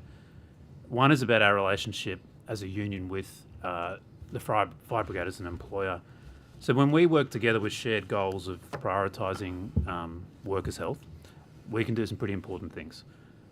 Recently, we have worked with Fire Rescue to help them identify a decent proportion of excess PFAS stock that remained in fire stations up until last year, despite it being phased out in theory and on the books between 2007 and 2014. So this is chemicals stored in a pretty precarious way in the back ends of fire stations, at odds with what the manufacturer says we should be storing them in, bearing in mind that they shouldn't be there in the first place at all. that's the sort of work that we're doing together to make sure that PFAS doesn't continue to be a legacy problem in ways that we don't expect. We're also consulting with Fire Rescue through our consultation framework that we have in our ward on better procurement decisions about PPC to protect firefighters from chemical exposure. And we're working with them on an agreed design standard for fire stations, which a lot of fire rescue work sites are not fit for purpose in a lot of respects, but I mean relevant to this committee also in respect to the way that we store chemicals and the regulator expects us to store chemicals. We're working with them on an agreed standard in consultation for a fire station that is appropriate but also scalable for community need when community risks grow. Last year, we also reached an agreement with Fire Rescue to undertake PFAS blood tests for firefighters and cancer screening free of charge. And the initiative is founded on early identification, monitoring and intervention, and giving firefighters both knowledge of their risks and their options. We consider it to be a very important endeavour. Despite these examples, we have large sections of fire rescue which continue to reject consultation as part of their public sector remit, and we consider this pretty dangerous. So, yes, we helped identify some historic PFAS in work sites, but to be honest, we had to drag the department kicking and screaming. We had to lodge an industrial dispute. We had to set up a meeting with the EPA. We had to involve Safe Work New South Wales. And only then did we have an audit of fire stations. We've got PFAS blood testing, but that was supposed to be implemented within 6 months. We're a year late on that. We've got sections within fire rescue which frankly appear to disagree with what the research says about cancer risks and the occupation, and that's unclear why. We've got health and safety reps that are demanding some genuine consultation around exposure pathways for firefighters. That's not happening either. And just this week we learnt of an issue involving Fire Rescue's Class A foams, which is their existing foam, and a risk that perhaps certain elements of that stock, if it's 10 or more years old, despite it not having PFAS in it, according to the regulator and the manufacturer, it may have been cross-contaminated with some stock from the testing regime. We had to hear that secondhand through an interstate fire brigade. It doesn't speak volumes about the relationship that I think PFAS requires public sector agencies to develop, which is my point. I think the PFAS problem in our experience calls for greater transparency and collaboration. Things like consultation cost an agency nothing, but they buy a great deal of goodwill and they help us make improved decision making with public money. So we need to, I think, identify and address the deficiencies in our public sector agencies to substantially improve our response to problems like PFAS. There's a lot more that we could be doing specific to firefighter exposure and many other things that are perhaps a bit more tied into your terms of reference for this inquiry. But we need to ensure that those initiatives are funded and that we have the right calibre of public service that wants to work together and get on top of these issues for the sake of everyone. Thank you. Thank you both for your opening statements. Mr. Wright, I'll go straight to you when you referred to an issue with the Fire and Rescue Class A firefighting foam. You said that you've learned from your Victorian counterparts that it may be cross-contaminated from a testing regime. Could you care to expand on that more? What does that mean? What's it contaminated with? We can expand as much as we know, which is quite limited, but it appears that there is some potential, quite for tested foams, for foams, Class A foams to be tested with the same equipment as PFAS foams. 10 years prior, we understand the Fire Rescue are undertaking an independent audit of these foams, and they're liaising with the supplier, and they will be speaking to our relevant stations should they identify any potential issues. I think there's also an intention from fire rescue to remove that foam. That's all we know about it, and the point is that we're hearing about this secondhand, and it's something that affects our members directly. And so PFAS chemicals were removed, just to also inform the committee, they were removed from firefighter. Well, no, not all PFAS chemicals. When was it a decade ago or something? Could you just, the history of when some of the PFAS chemicals were removed from the foam, or we got a different type of foam? So the union actually had to put on what we call our code reds, which is industrial action, which bans the use of 3M foam roughly in 2007, and convinced fire rescue to take that out of circulation somewhat over a 14-month period around that. Different foams have been brought in and out as over the years, as obviously contracts change. I think one of the problems that we're all finding now is that as we move from different types of chemicals, that we're not quite sure what the effects of any of these things are as we move forward. Even firefighting retardant has, obviously great to stop fires, but has knock-on effects, as you can imagine, if you pour a lot of it into the environment. So the cross-contamination stuff, we think, is probably a very small problem, but still a problem. As we said, we only, I think through some of our HSR work, we discovered, I think it was 27 sites last year that still had historical old foam being stored. And that's after, I think, 3 audits of stations. There were still 27 out of 335 work locations that we've got at the moment. So it is, unfortunately, a lingering problem for us in a pure sense, but also then the forever chemical that is sitting, so certainly in my body, as I know it, and certainly other firefighters of my vintage. So with the storage of the old PFAS firefighting foam stock, I think, Mr. Drew, you just called it the 3M foam.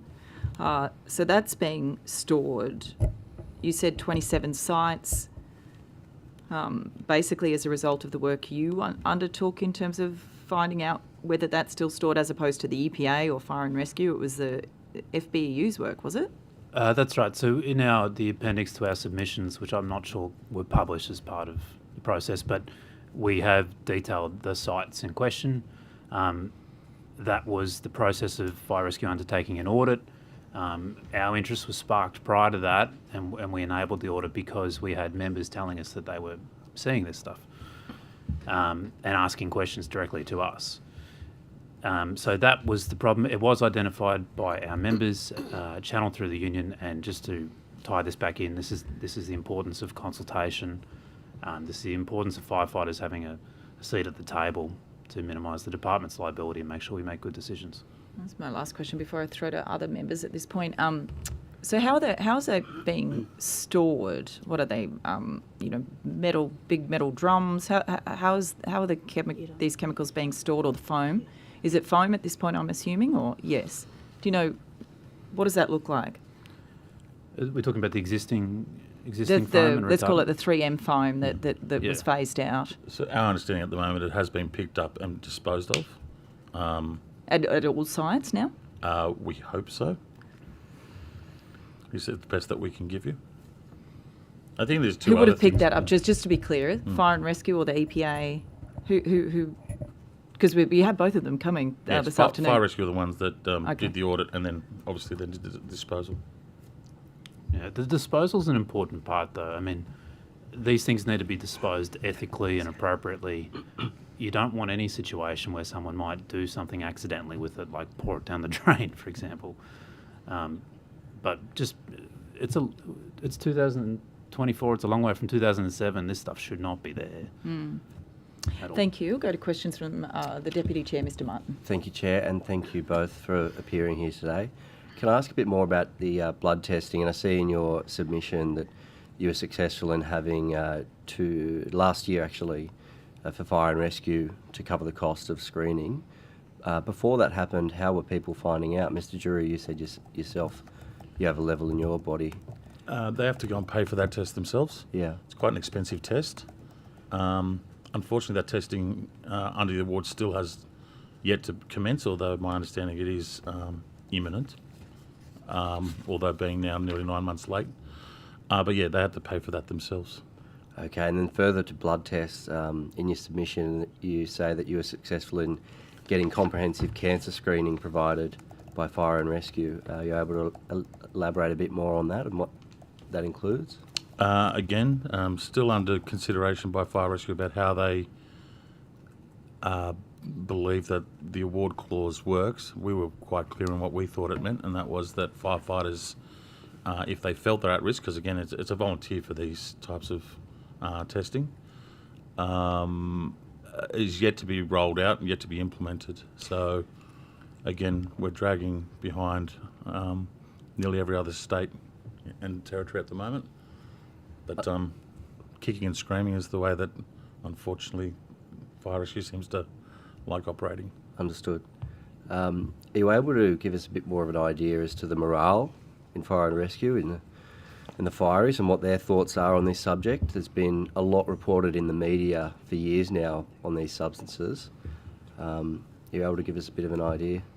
Look, I think firefighters are frustrated, certainly the ones that dealt with these chemicals a lot through their career. There's certainly levels of frustration and anger.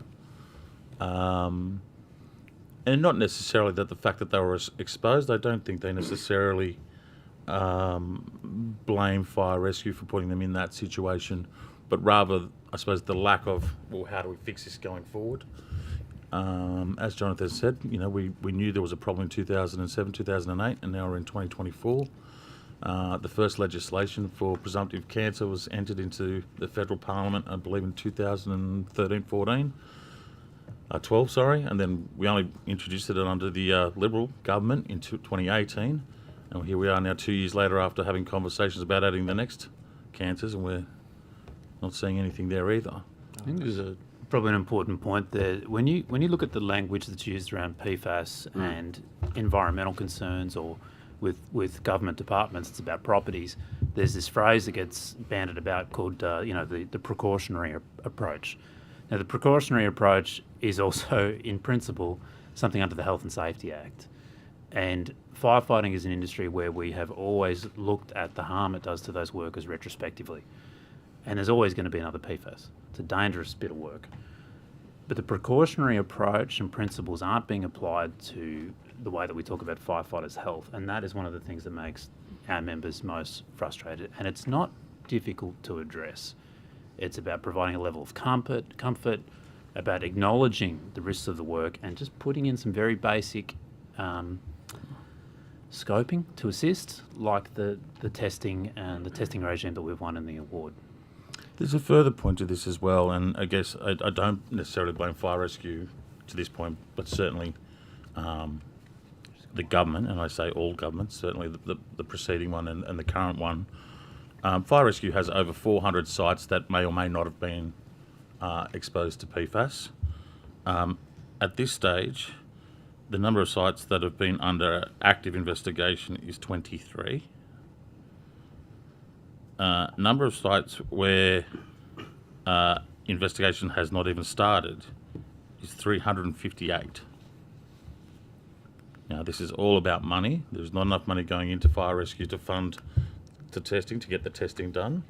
But obviously, this foam, as I said, was used in drills, it was used in training, and a lot of that training was done at the fire station. A lot of those fire stations are in residential areas. They are in areas that now have daycares and schools next to them, where obviously playing in the dirt is how you get exposed to some of this stuff, and that is becoming quite a problem.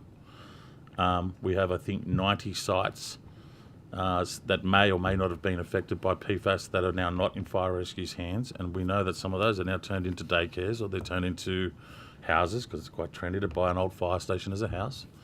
And again, none of this has been tested.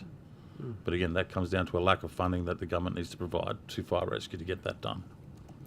Has the union reached out to any other unions in other jurisdictions, like overseas, so the US and Canada? I imagine a lot of the fire and rescue equivalents in the US are run by municipalities opposed to how they're run in states here.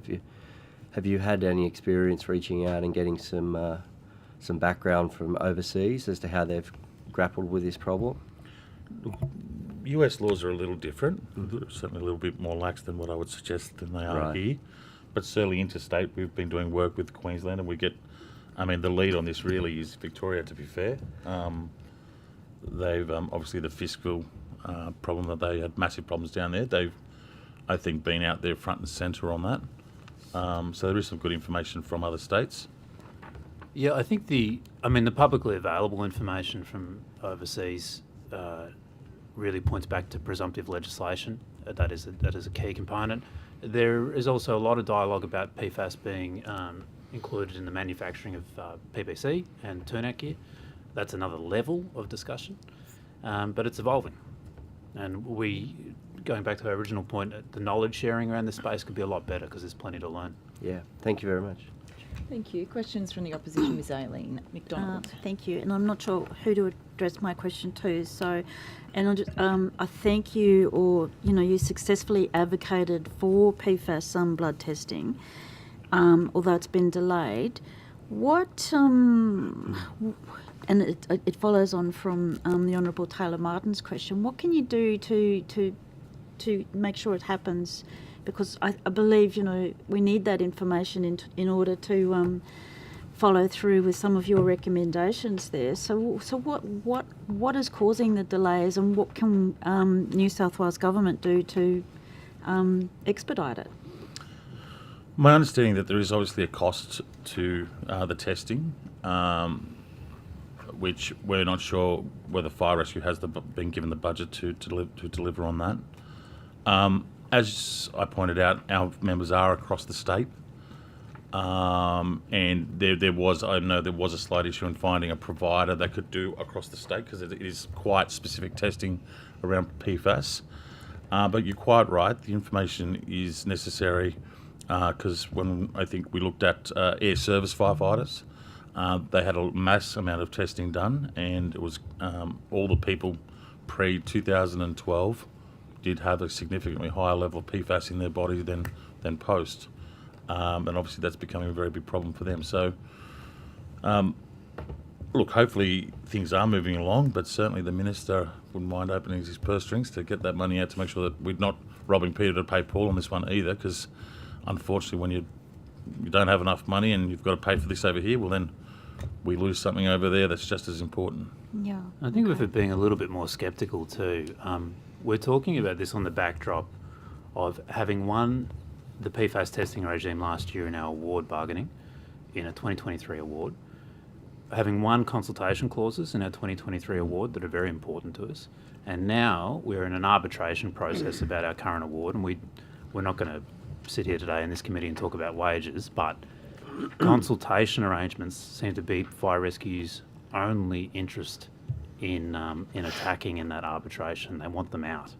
So there is a cultural problem around consultation in some of our agencies, including Fire Rescue, and the point is that it's not leading to good outcomes at all. Okay, thank you. And you mentioned legacy and environmental issues with the PFAS. So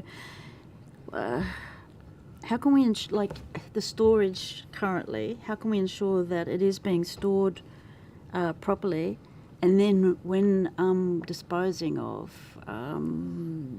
to avoid so how do we avoid more contamination and environmental degradation? There's probably 2 points. One is record keeping. So one of the historic problems with PFAS is the record keeping of the emergency services sector. That's improved for Fire Rescue, but you've still got agencies that can't even tell you how many volunteers they've got on the ground. So we've got a lot of work to do about establishing public money spent and what we're getting out of it and having it measurable and documented. The second thing is, if we're talking things like chemical storage of any chemicals, as I said, we're trying to develop an agreed standard for fire stations that considers what Safe Work says about storage of chemicals, considers what the manufacturer says about storage of chemicals, but that's going to cost money and investment, and Fire Rescue's budget for their properties is alarmingly underwhelmed we have a, what's the figure? We're currently at an $800 million underfund in regards to what the next 10 years looks like for fire rescue New South Wales fire stations. The average age is way over what they should be, and obviously, bringing all the in line with safe working practices, not just for firefighters in their clean and dirty areas, but around how you store chemicals, how you store fuels. Our fire stations have not had any of that upgrade since they were built. So the new ones are fine, but at this rate, we'll be still having this conversation in 50 years. And as our chair pointed out, we have got further on in our witness list, what kind of questions would you suggest that we ask them? I mean, I've got some questions that I have pre-prepared, but... Look, it's an interesting question because the Commissioner, in a lot of ways, I think, is doing somewhat the best with the money that he's been given. And I'm not quite sure if he's going to answer particularly honestly around... Maybe we take it on notice. But certainly, yeah, I mean, the Commissioner needs as much money as he can to deal with this problem, as simple as that. And certainly, we only got a briefing, I think it was last week or the week before, from the PFAS team, and they're concerned that it's going to take them 50 years to get through identifying the sites that they've got, testing them, working out whether they get remediated or not, and I just don't think we should be doing that for the next 50 years, in my view. Can I just ask, you've just said PFAS team. Is this a team within the FBEU? No, Sorry, that's fire rescue. Fire and rescues. We can ask them about that. Yep. Great. Yep. It might be worth asking about the priorities of Fire Rescue's health and safety team with respect to PFAS. It might be worth having a chat about any cultural issues about acknowledging the research that supports the correlation between firefighters and cancer risks. And I think a good question too is probably about when we talk about these issues of properties and funding, sometimes you get to a bit of an unfortunate circumstance where the agency is so used to being told no that they're no longer writing the business cases that push the boundary. And we are constantly left in the dark as to whether those business cases are truly being written or not. Because if they were truly being written and the answer was no, then we would know where to go and take that argument, but often we don't. Mr. Barrett? Yeah, you mentioned, Mr. Drew, the 350 sites. Presuming what was implied there was that these are sites with high levels of PFAS on them that potentially or most likely are further contaminating surrounding areas. It is... so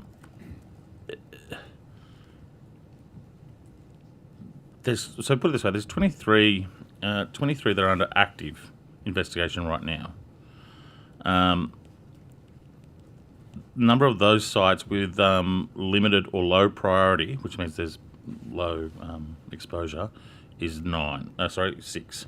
So not all the stations have a high exposure, but there would be levels of exposure, I would say, at 80% of those 358.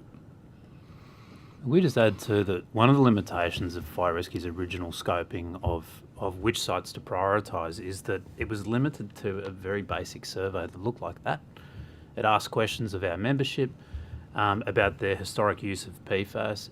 It's one way to approach it, but it's also limited. You might be speaking to a cohort of firefighters that never used this stuff at that time. And as far as we can tell, that's the scoping was limited to that survey. That's it. To put into context as well, the number of sites that have been remediated is 5. Right.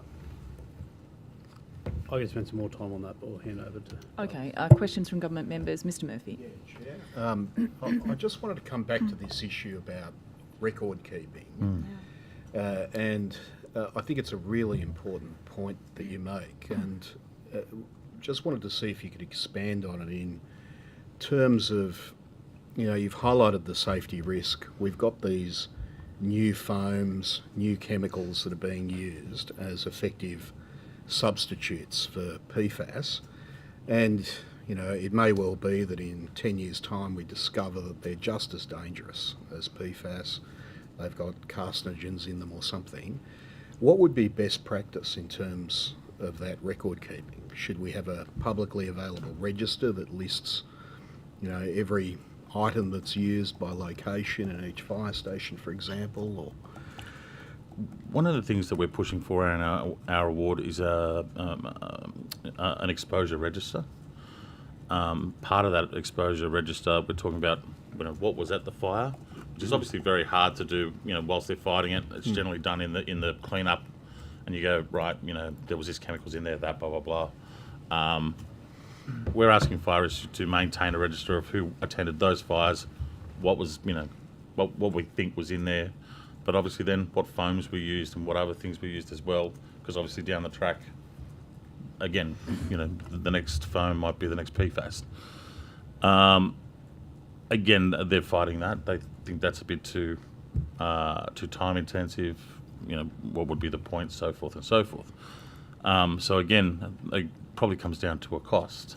Certainly, we would think it would be appropriate that nearly any chemical that we use across certainly our industry, whether it be through training or not, is put down as an exposure, put down on the register, even for the firefighter who then has to struggle to work out how to go and get workers' comp down the track. But it's also, when you gave the example of former fire stations being sold that are being repurposed as homes or childcare centres or whatever, without a register like that, you just don't know what's been stored there in the past or what would be used, unless you can track down firefighters that work there that might have some knowledge, isn't that? Oh, absolutely. And it was only last week when we were talking to that team and they were speaking to the Union State Committee that we identified for them the old Bathurst Fire Station, which is now a childcare, to my understanding, wasn't on their register. So you're right, a register like that moving forward, when going back as far as possibly that they could, would be very, very useful.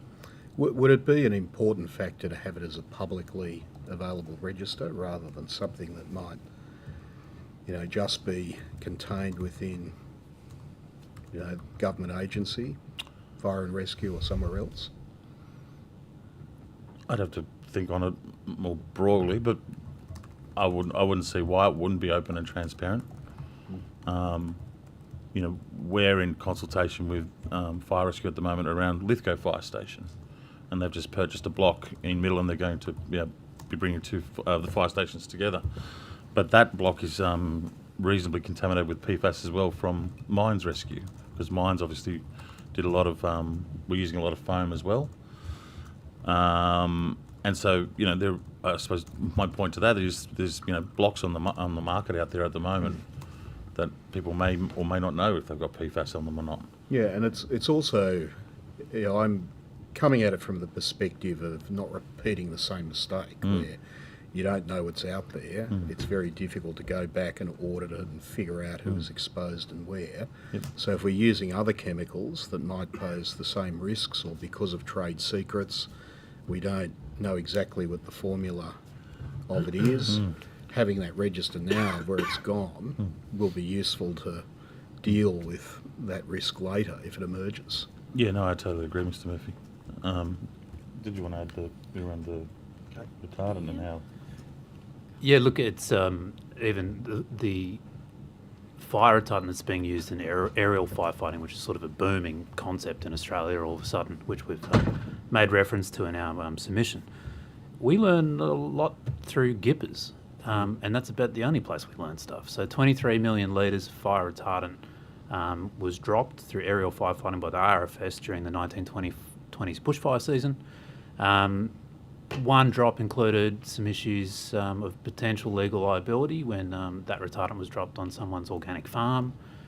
We're unclear about what happened there.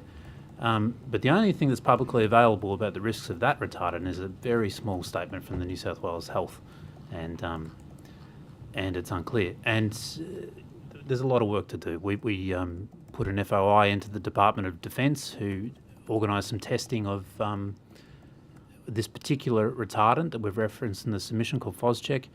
We got something back that was tested on earthworms, and that's about it. And we said, well, where's your scoping document? Because if you've asked for someone to do an investigation, surely you scoped what exactly they were looking at, and there's no documents to be found yet.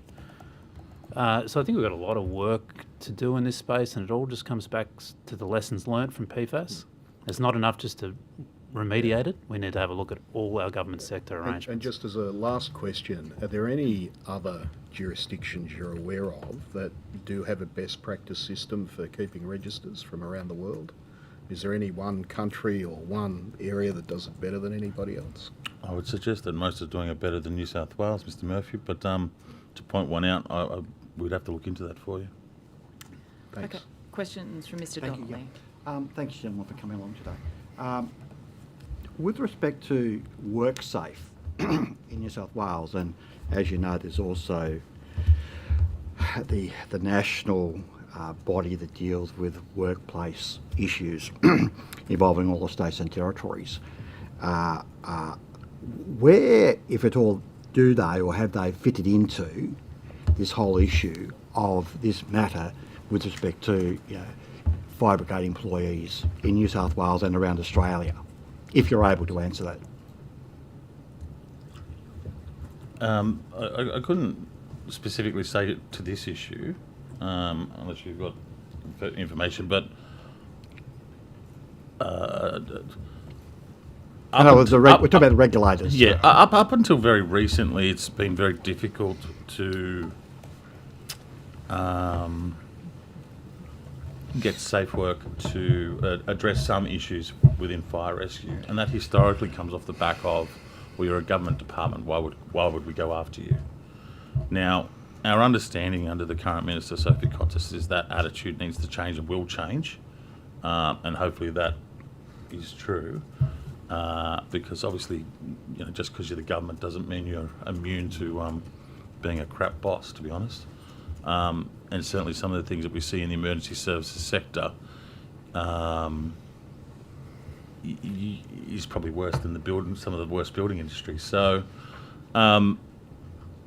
yes, I think it's been hard for us to get the regulator to move on some of the issues for us, especially in that space. Well, can I invite you to be more frank and say, have they dealt with, or are they currently dealing with, or have they historically dealt with any matters to do with PFAS and your concerns? Well, certainly Look, we involved them in the PFAS audit issues we were having last year. To be frank, it was pretty wet. There's a bit of a change of a regime, but we're not seeing it down on a safe work inspector level. We'd like to. It is a place of sort of, it's a bit reactive, or it's a bit sort of, give the employer another go. It's not great, and that's the experience not of the union but of our health and safety reps, so our firefighters that are subject matter experts that are putting in pins, putting in issues to the regulator and having conversations with the inspectors. I think it needs a lot of improvement. There needs to be some teeth in it too. And just my final question, Mr. Jury, you very helpfully have raised examples of sites and those in different categories of dare I say, seriousness, from ones which are perhaps highly problematic through perhaps down a scale.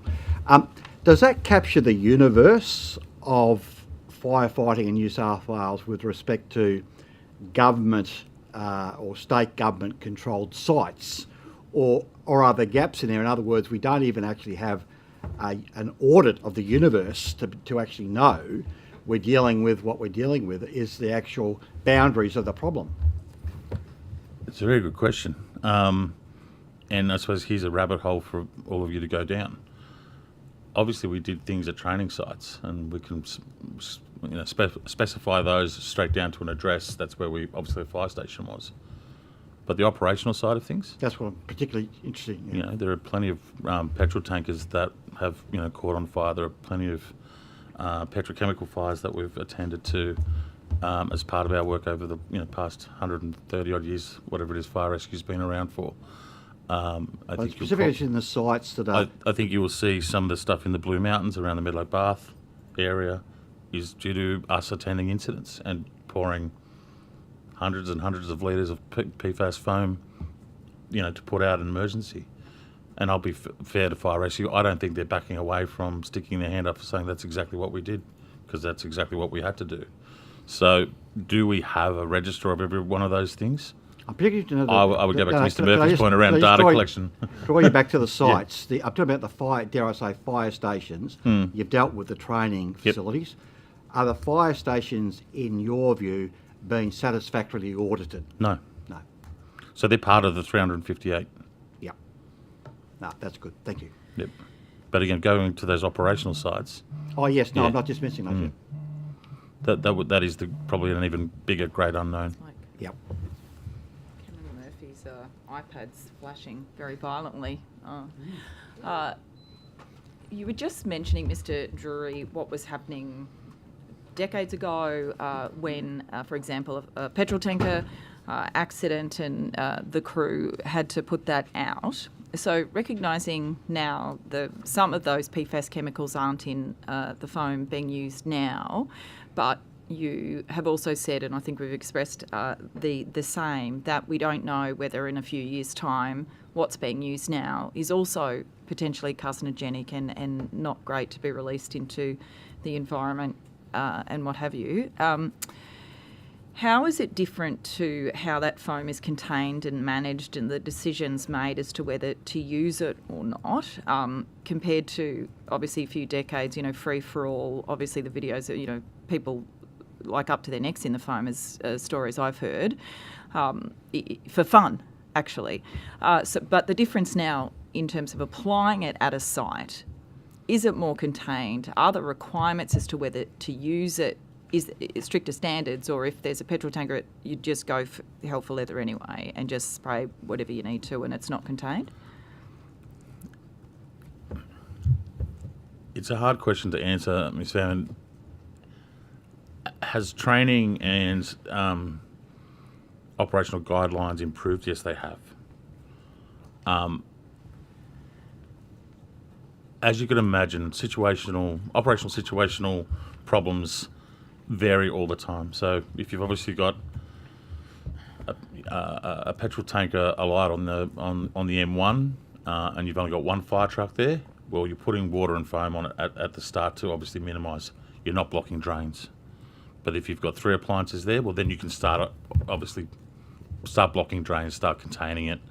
But again, that comes down to how many resources you've got on the ground, which is why... So even just in terms of blocking drains, I think like you're dealing with the committee here, so that's important information for us to know. So that's what I'm asking, I think, as well. So you are able to do that potentially? Yes, absolutely. Wasn't happening 15 years ago or whatever, I suppose, or... Look, it was 15 years ago, but certainly not a priority. Yeah. Well, the priority was probably put the fire out, then start looking at, all the Understand. runoffs. Yeah. But it does go back to, though, around our response times. The quicker we are and we get to these events, like it exponentially grows the problems to, one, the environment and the community, the longer that we take to get there. It's as simple as that. And fire rescue, we are the all-rounders. There's a saying, if you don't have to shoot it or put a needle in it, we do it. So that goes from hazmat through to storm through to tempest. So yeah, every firefighter now comes out of the college trained on how to block drains, how to dam, build ponds, the whole lot. It's actually one of the big parts of our job now is obviously overhaul and salvage. So it's not just about putting the wet stuff on the red stuff, but certainly making sure that runoff doesn't go anywhere else, or as little as possible. I think what we're also talking about is education and about tactics of last resort on the fire grounds. We're talking about the work of professional firefighters.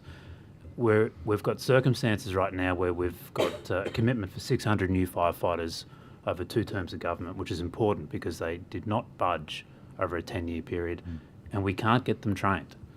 But at the same time, we're seeing increased expenditure in things like the rural fire services, urban pumpers, equipment that's designed for structural fires and suburban fringe areas that are being spent in southwest Sydney areas with growing community risk, and we can't get our members trained. There has to be some balance. We've suggested in other forums too, we really need a proper review of the emergency services sector funding, who's getting what, and what can the government demonstrate where the community is getting out of the funding. And we need to stop the erosion of professional firefighting. We need to back it in, and it's a subject matter expertise. Mr. Wright, just to go back, when you said you can't get some of your members trained, sorry, what were you referring to? We certainly don't have the resources at the moment to put as many people through the training college as we need. I see. And that's certainly required at the moment because we're over 300 firefighters short in our permanent ranks. In our retained ranks, we're 600 short, and it's becoming quite a problem, obviously. Okay. But the risk only continues. You've got Badgery Creek Airport, what with planes landing sometime in the next couple of years. Now, there's no fuel pipeline going out to that. That's all going to be carried by B-double trucks. And you can imagine how much fuel will be floating along the M4 and the M7 daily, and the risk that'll put onto the community. So that's the sort of thing that the government needs to be putting into account as well when we start looking at the capability that's required to deal with that risk. Thank you very much. That's an interesting note to finish on. But our time is up, so thank you very much for making yourselves available. We really appreciate it.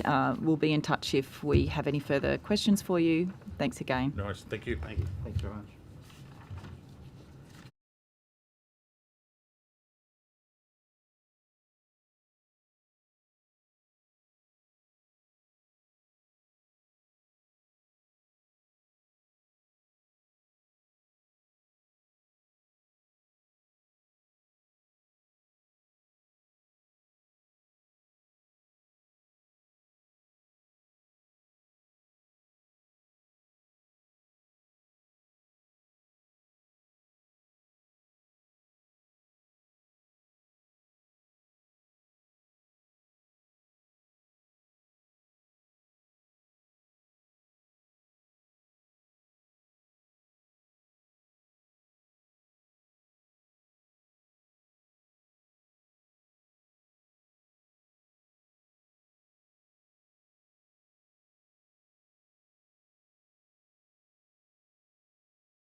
All right, we'll begin by, of course, swearing you both in. We'll start with you, Mr. Chappell, name, position, title. You know what to do. Certainly. My name is Tony Chappell. I'm the Chief Executive Officer of the Environment Protection Authority, and I'll take the oath.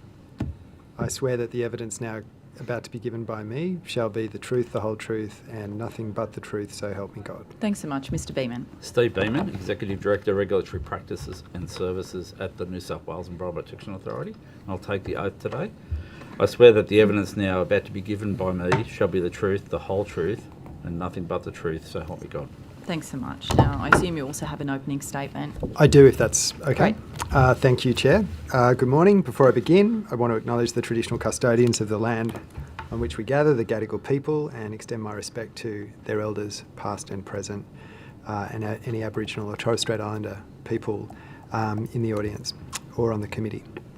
PFAS contamination of waterways and drinking supplies in New South Wales is a complex and challenging issue.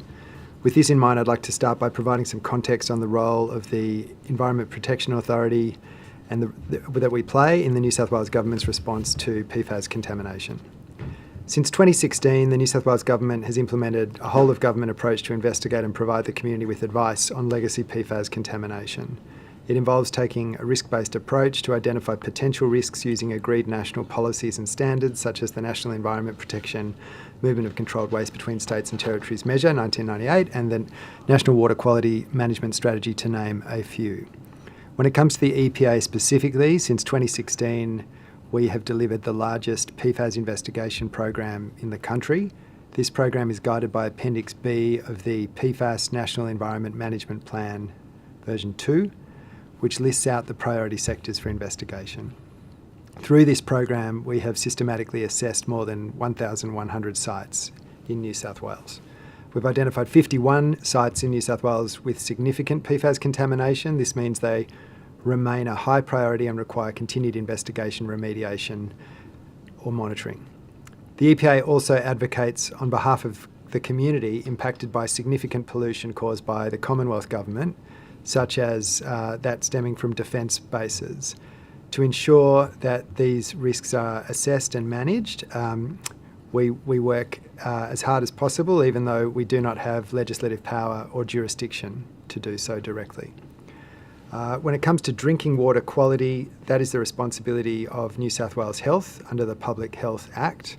New South Wales Health regulates and works with water utilities to ensure they have assessed risks and have undertaken monitoring for PFAS where it is identified. The EPA supports New South Wales Health with this work. In New South Wales, we've also established a whole-of-government team of experts known as the Technical Advisory Group, or TAG. TAG is chaired by the EPA and consists of government experts from the EPA, New South Wales Health, the Department of Primary Industries and Regional Development, including New South Wales Fisheries, Agriculture and Biosecurity, the New South Wales Food Authority, and science from the Department of Climate Change, Environment, Energy and Water. The TAG reviews investigation scientific reports and sampling results to help develop tailored and general precautionary advice on actions impacted communities can take to reduce their exposure. The TAG also assesses ongoing monitoring reports for specific sites such as RAAF base Williamtown and undertakes detailed risk assessments used to formulate specific tailored dietary advice for safe levels of consumption as precautionary advice for the community. Additionally, the New South Wales PFAS expert panel provides a strategic informed advice to us, the EPA, to assist in developing coordinated responses to PFAS issues. Established under the Protection of the Environment Administration Act, the expert panel is chaired by the New South Wales Office of Chief Scientist and Engineer and consists of senior officer representatives from the same agencies that make up the TAG. The work the EPA is involved in the PFAS space doesn't stop there. The EPA assists authorities to comply with the New South Wales Government ban and restriction of the use of long-chain PFAS-containing firefighting foam, unless it's being used for fighting catastrophic fires. Thanks to the passing of the Environmental Legislation Amendment Hazardous Chemicals Act in March of 2024, New South Wales is also now aligned with the Industrial Chemicals Environmental Management Standards nationally, known as ICAMS.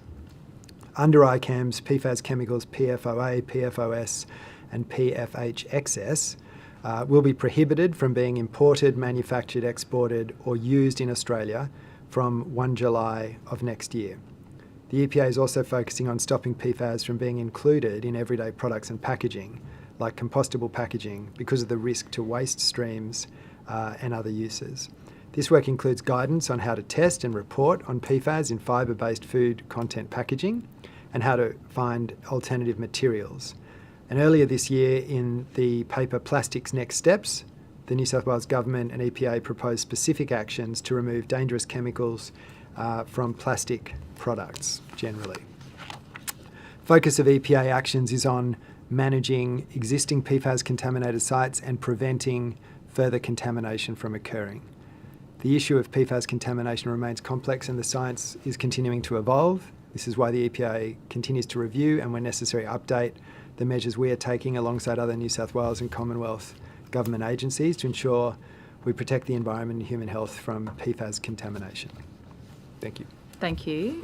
Thanks very much, Mr. Chappell. I just wanted to let's go to those 1,100 sites that the EPA has investigated over time, and then there's been 51 sites that have been identified with significant PFAS contamination. What was the process of the 1,100, excuse me, the 1,100 sites? How were they determined? Are they all fighting sites, for example? How were they identified to begin with? No, it's a whole range of sites. We use the National Environment Management Plan 2.0, which lays out a number of industrial and other legacy uses of these chemicals, and we work through those on a catchment basis. But I might ask my colleague, Mr. Beeman, to give you a bit more detail of the process. Yeah, and our knowledge from 2016 to now has really evolved. So what we started with was the sites that had been notified us. There was a range of data sources that we pulled in. It just wasn't one data source. So we looked at the sites that have been notified under contaminated land management more generally. So what were those sites? Did we have any data on those sites? We looked at the Appendix B of the NEMP. So that has in a whole range of activities, and that's grown over time. The national standards about the types of land uses and activities that occur on sites that warrant further investigation. We actually wrote to every local council in 16 and 2018 to ask to do a sweep with local government to sort of say, are you aware of anything in your particular areas? Because local government in particular has, a really good understanding of their areas. But the initial program really started with looking at the areas that had really high historical uses of PFAS phones, and they were places like the RAF bases, major airports. It's where people did a lot of that fire training, were the areas that had the sort of the areas of greatest contamination and risk. So we just heard evidence from the FBEU, and of course it's been in the media as well, that the firefighting foam, for example, just one example, the possibly the source of the Medlow contamination, but was a big accident. But also there's been Black Summer fires, fire retardant being used, or maybe historic fires. Yeah. It's more than just the 51 sites, though, isn't it? And what is the EPA doing more broadly around the risk of PFAS in the broader environment, in our waterways, bioaccumulating in our wildlife? What's that work look like? Yeah. It's a really interesting point. I think the original program started to look for those. We had to triage it really. And that's really been the work of the last 7 or 8 years, is where do you put your effort to the areas of greatest risk? And so we've really seen the NEMP come into that. And we share a lot of information with the other EPAs around the country that are doing this. And one thing I would point the committee to, there was a really interesting report published by the Victorian EPA in October 2022, where they had done some ambient monitoring in the environment. And interestingly, that work showed you'll detect PFAS in 100% of samples in urban environments, and almost 75%, I think, for PFOS in even agricultural environments. So there's been a body of knowledge growing about the ubiquitous nature of this in the environment. And that's why, as a chemical, it concerns us, because it has those three characteristics about being persistent, it bioaccumulates, and has toxicity to it. So when we do our site assessments, we often start at the site and then work our way out from the site, looking at what those pathways are. And you'll hear us talk about identify source. This is using the national framework. Identify the source, what are the pathways, and then what are the receptors, and the receptors both being human and ecological. And so we work through that systematically. So when we have done work around, say, particularly around the big defence bases, we are looking at those impacts on aquatic environment, on fish, on prawns, on yabbies. So we have been looking at those impacts more broadly. And I listened to a little bit this morning, and I think the work that we've been doing really with the community out at the upper reaches of the Blubula has actually been an example of that, of looking for those particular sources in the upper part of the catchment, now working our way systematically through what are those exposure pathways into the environment more generally. But to be really clear, it does concern us, and it concerns. It's been in the literature, it's the expanding thing in the literature that the nature of this contaminant, that's what concerns us about its bioaccumulative characteristics and its persistence in the environment. So just to be clear, so the EPA is concerned about the extent of what you're hearing over the years, but you are concerned about the extent of PFAS chemicals generally in the environment? Yeah, I think the literature is showing that this chemical is actually persistent and bioaccumulates. That's the literature. What's your research showing? Your work, EPA's work. We see that, and we see those types of that type of accumulation happening in the food chain. When you do a study on a defence base, then you go and do the biota sampling around in the area around the community. You do detect PFAS in fish and other wildlife. And how long have you known? How long has the EPA known that this has been a concern? This is the work that's really stemmed from 2016. So every time we've done work in that community, so I'll take Williamtown for example, we'll work to give. The reason you do the work on biota is to give the community advice, dietary advice, and we've been very, very transparent. Or like, for example, at Williamtown, we door knocked almost 750 people. So we've been very transparent and trying to give the community the best information that we can using the latest science. So that's people people are aware of what Yes. those harms are. Thank you, Mr. Beeman. So that you're saying since 2016, that was, I think, came about as a result of the focus, the attention on what was going on in Williamtown. So if the EPA has known that there's been, you're concerned about the level of contamination in the environment, has the EPA or did the EPA ever suggest to water utilities, to Sydney Water, to the rest of government that they should be testing mandatorily every the drinking water across the state? And why hasn't that happened? Well, the regulation here is quite clear. So New South Wales Health is the regulator for the drinking water standards. Yes, but with with respect, the EPA is the organisation that has just said you've been aware of the contamination in the environment for some time, the literature, you're concerned about the levels of PFAS chemicals in wildlife, in waterways. Why has the EPA not, over many years, strongly urged all of the water utilities to test their drinking water? I think there's a few elements there. The EPA doesn't have jurisdiction as the regulator for drinking water. The catchment managers are responsible for managing the delivery of that water.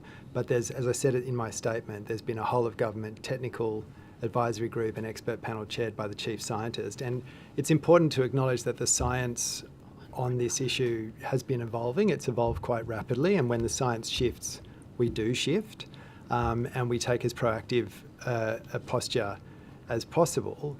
But in terms of the health implications and the delivery of safe drinking water, really the approach taken by New South Wales Health is something Can that I can't just to be speak clear though, Mr. Chappell, the EPA is responsible for alerting New South Wales Health to any concerns.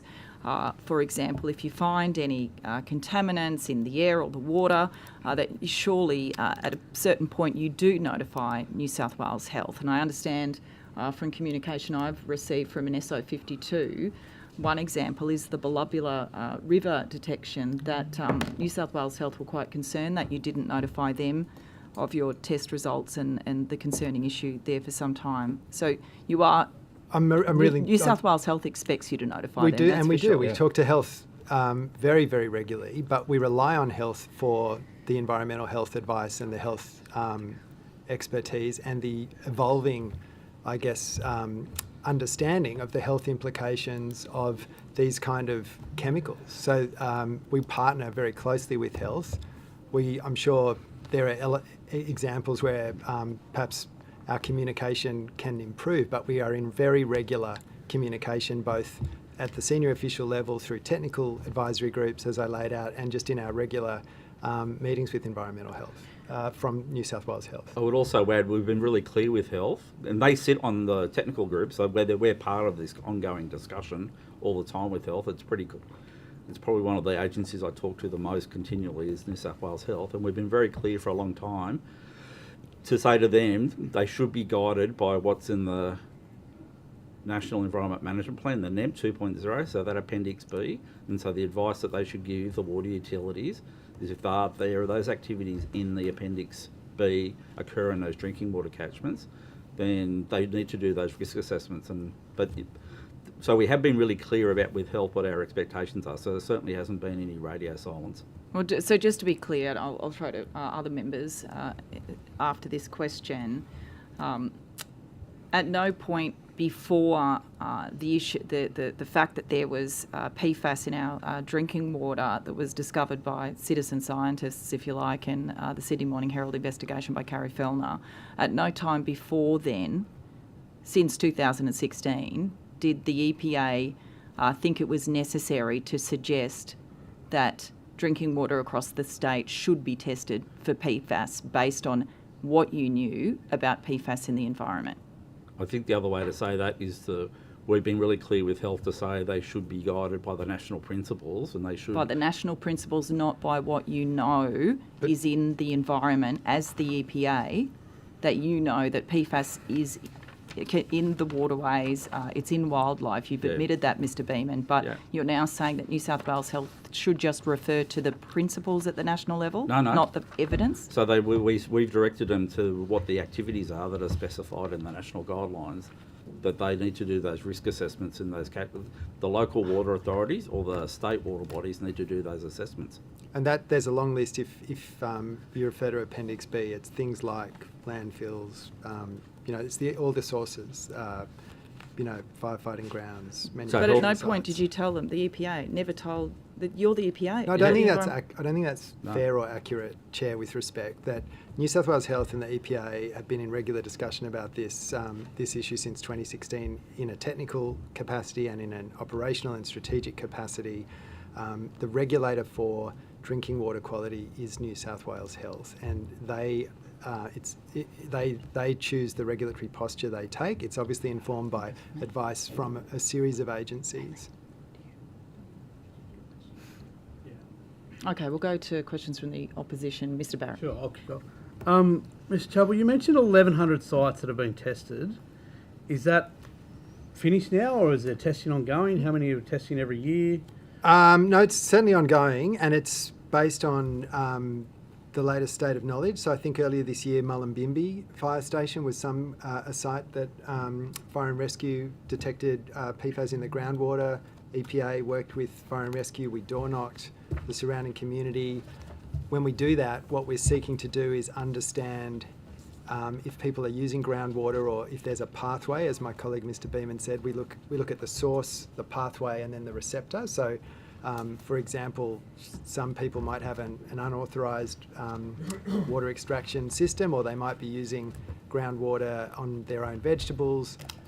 If PFAS is detected, we give them precautionary advice about their own practices and how to make sure they break that pathway. Do you want to add to that? I'd probably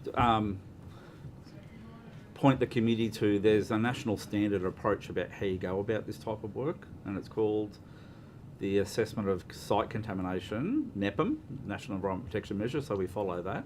And so it's, the wording might be, they're not always tested at 1,100 sites, but you work through a systematic process to get through to that, so that they're assessed, and some are assessed and they drop out of the process just at assessment, and some are assessed and then tested, and then some are assessed, tested, and then further risk assessments are done. So there's this sort of gateway approach in the assessment framework, what we call a preliminary site investigation. And if that determines that there's a risk there, then it moves to a detailed site investigation. And if the detailed site investigation still identifies there's a risk, we move to doing the risk assessment process. So there's a sort of a very standardised process that we use for each of those sites. But we're currently at about 1,100, and we just keep working through them consistently. So with the case of Mullumbimby that you mentioned before, I inferred from what you said that was sort of a reactionary thing. So sometimes. that was identified as part of the triage program that Fire and Rescue are doing. So we work with Fire and Rescue. So they're systematically going through their sites. They'll do some preliminary testing. When we get that testing, we say there's a result in that concerns us. There may be PFAS in the soil. We look at then what are the nearest receptors, so how close people are to that location, and particularly a fire station.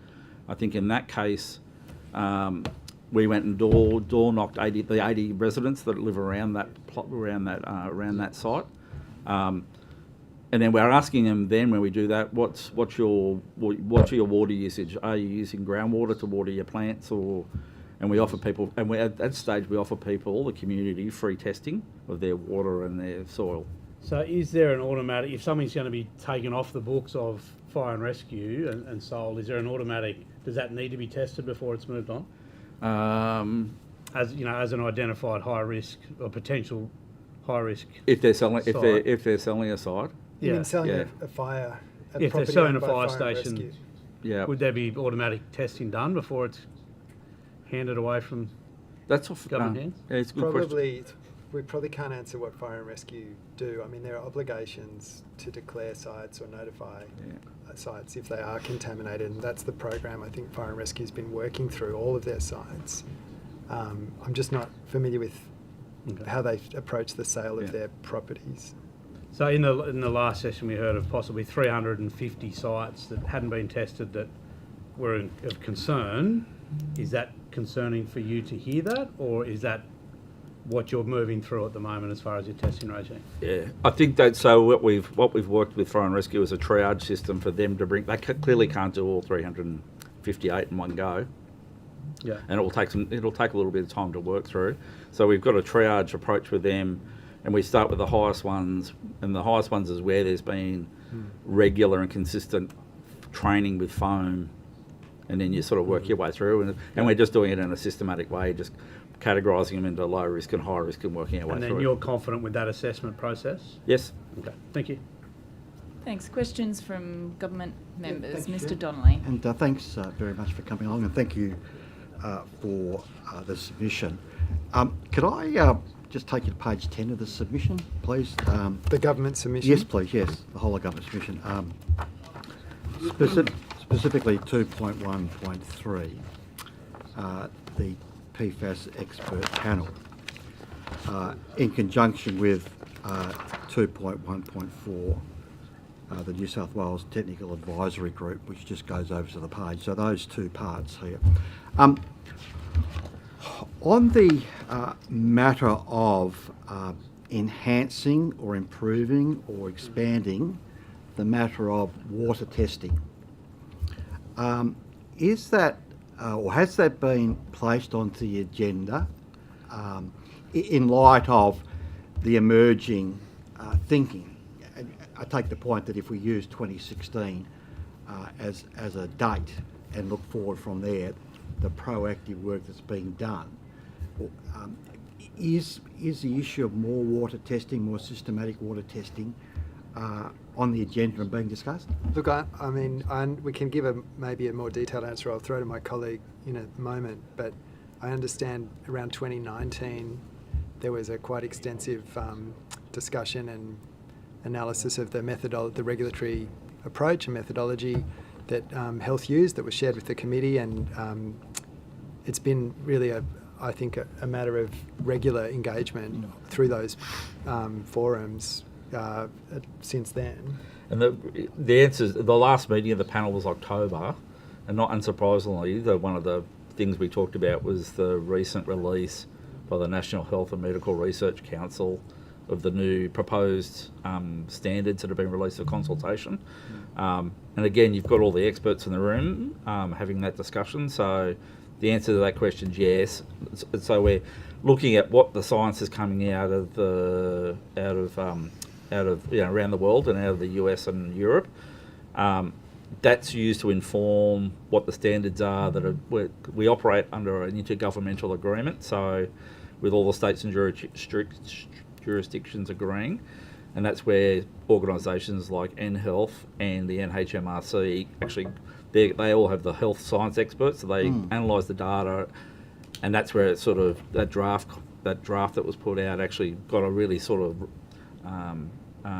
detailed discussion with the expert panel about what does it mean, what are the next steps, and where we move forward on it.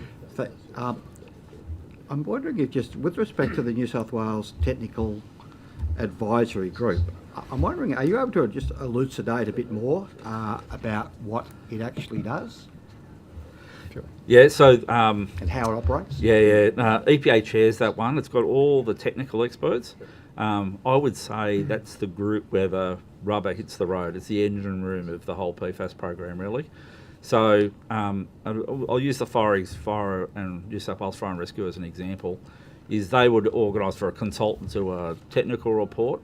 The report comes into the EPA. We give that technical report to the technical advisory group, and those guys, their job is to pull that apart and go do their analysis on it. Is there something missing?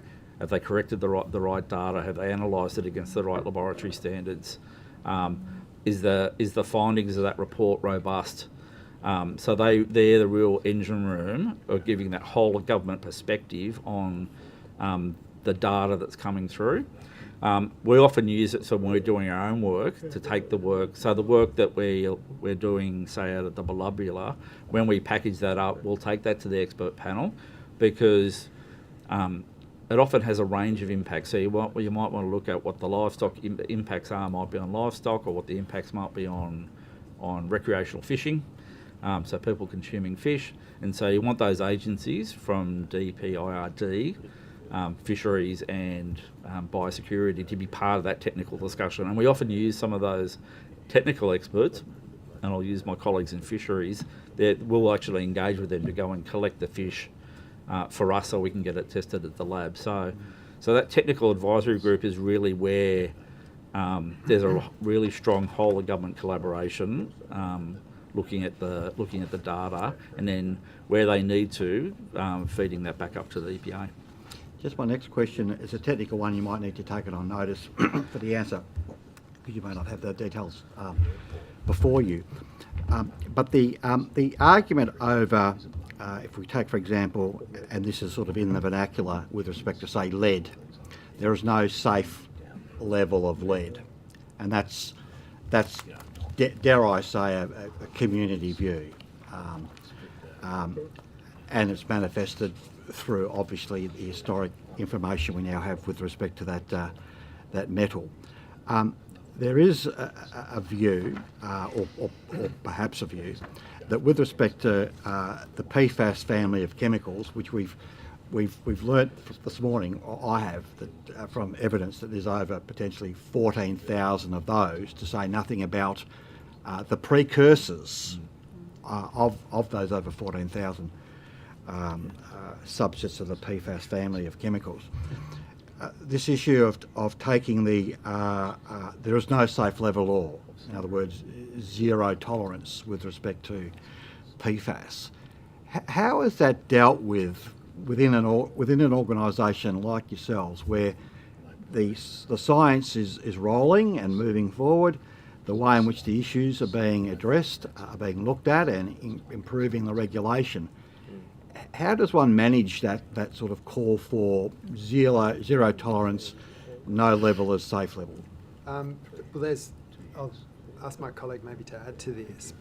When the science shifts, we shift, and we do always take a precautionary approach. So you would have seen the release of the Plastics Next Steps paper, which has got quite a breakthrough approach on this issue, because as you say, there are the most common particular chemicals, PFOA, PFOS and so on, but there are potentially hundreds and thousands of other chemicals which haven't been widely studied.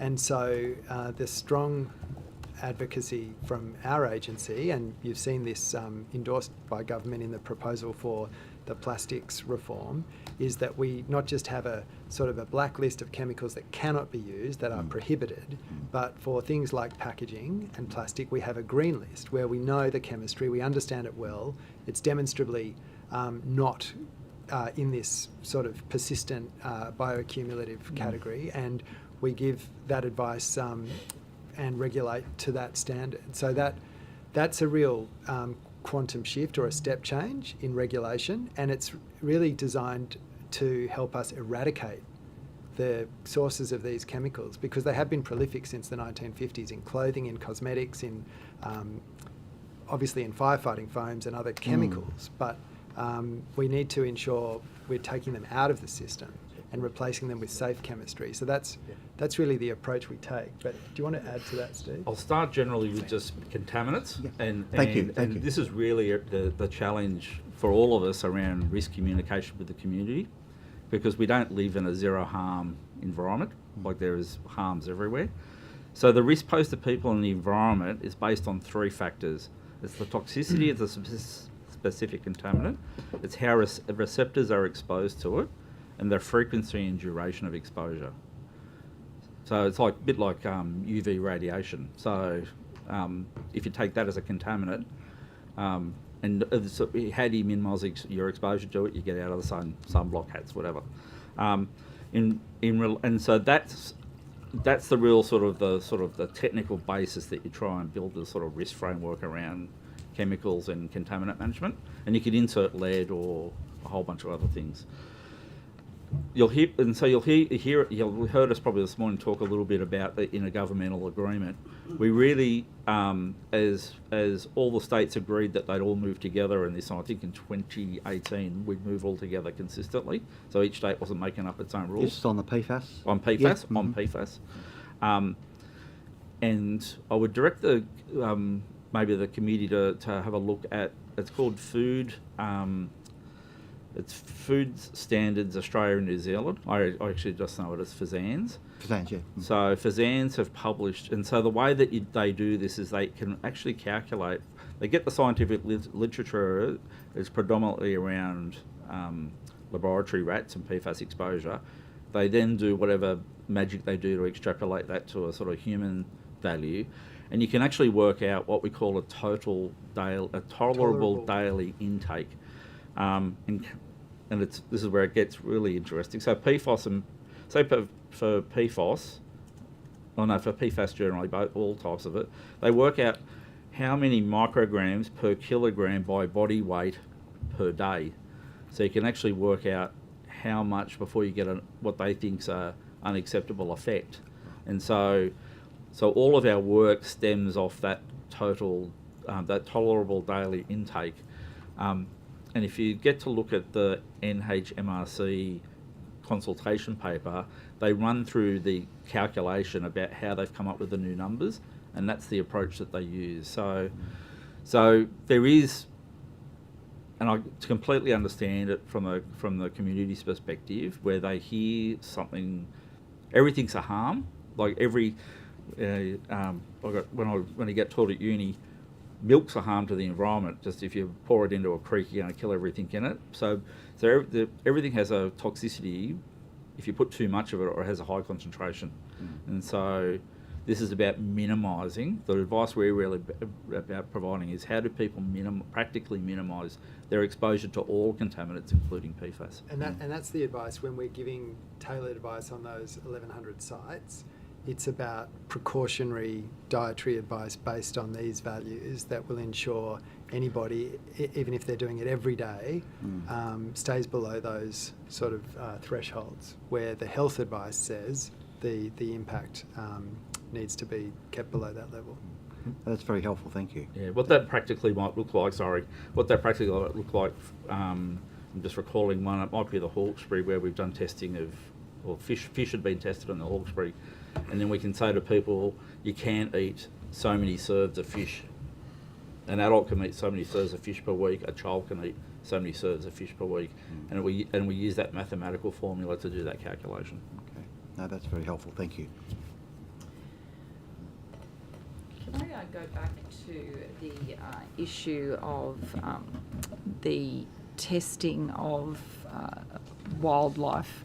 For example, you mentioned fish, Mr. Beeman. So is it fair to say, did you say that fisheries are testing fish in certain waterways for different contaminants, including PFAS, and the EPA is getting those results?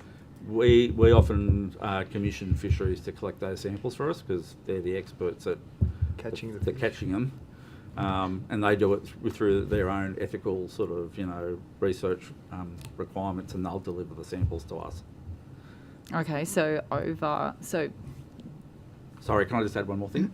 So, and often too, it comes around, that's the work you do in the community, because you're trying to find out what fish is consumed, and there has been examples where, I'm thinking Maitland, where there are particular community groups might eat something like eel that's not often commonly eaten by other communities, or some communities might eat more of this particular species of fish. So fisheries give us advice about what are the commonly edible fish in that community, and they're the ones that they go and test for us if we require that testing. Have you found any fish or eels or any marine life, aquatic life, I should say, that has concerning levels of PFAS anywhere across the state? Yeah, well, the obvious one's Williamtown, where there are bans on. We don't want people consuming the fish from those areas. So other parts of the state? I'd have to take that on notice. I can't remember, because I've done lots of this. There are definitely some. We'll give you the data based on our list of sites. We publicly come out. We often will issue precautionary advice around which typically aligns the FSAN's advice more generally about seafood consumption, about people shouldn't consume more than 2 or 3 serves of fish generally, not for PFAS, but more generally. That's the general health advice they give. So, and typically, when we do the PFAS testing, that 2 to 3 serves advice is about right. Have you undertaken any testing, or has fisheries undertaken any testing of any fish or other life in the Belubula River near where you've tested the water and the contaminated foam and sediment has been found? No, that's the work we're doing next. So that's that's part of what I was saying. You build the program from your preliminary investigation, and we're working our program. How long does that program roll out for? We've been talking with the community, saying it'll probably take about 6 to 7 months for us to identify. You need to identify. It was interesting. We've just released a paper. So just to go back 6 or 7 months, I think you started testing at what? May. So you've started testing in May. It's now December. Yeah. That's water. You haven't got to fish yet? No, because we've had a few examples, times where we haven't been able to go out because it's been flooding out there and hasn't been safe to send staff. So there's been quite a few days where it hasn't been flooding? It's delayed when we've programmed it in, because that sampling team does a whole lot of stuff around the state. Okay, so Mr Chappell, you said that when the science shifts, the EPA always takes a precautionary approach. Would you think that fishing in the Belubula River, people swimming in the Belubula River, people eating the fish, maybe if they catch anything in the Belubula River, do you think there should be concerns about that at this point? It actually in terms of your precautionary approach? Currently meets the guidelines for recreational use, so swimming in the river, so there's no reason why people can't swim in the Belubula River. And I think it's an important distinction about contaminants. Some are what you call acute and some are what you might refer to as chronic. So we talk about tolerable daily intake because generally these chemicals can build up over a lifetime. We want to make sure over a lifetime people are not having that kind of exposure. Well, let's just, so for example, if there's, we heard today that foam's been collected like 1/2 metre high. The foam has been in some places on the Belubula River, that foam's been tested. It's thousands of times above what is safe, what's in the water guidelines. So the EPA's here today. Would you advise kids not to swim in that foam if they saw all that foam in the water? Because that's could be a fun thing for kids to do. Yeah, that's the advice generally, is not to, you shouldn't be swim playing in with the no phone. No, exactly right.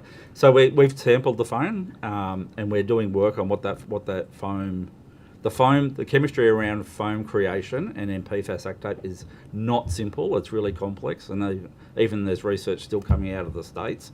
So it's easy to make some very broad statements about it. We actually want to do the work on it and get the science. Mr Chappell, in terms of the precautionary approach and how to apply it in this situation, yes, would it kind of not be the right thing to do in terms of a precautionary approach to put some signs down at the Belubula River at this point saying, don't swim in this river, don't eat fish caught out of this river? I mean, sure, remove them if your tests, Mr Beeman, come back and say everything's hunky-dory, but right now, in terms of that precautionary approach, you, Mr Chappell, wouldn't it be wise to pop those signs down there?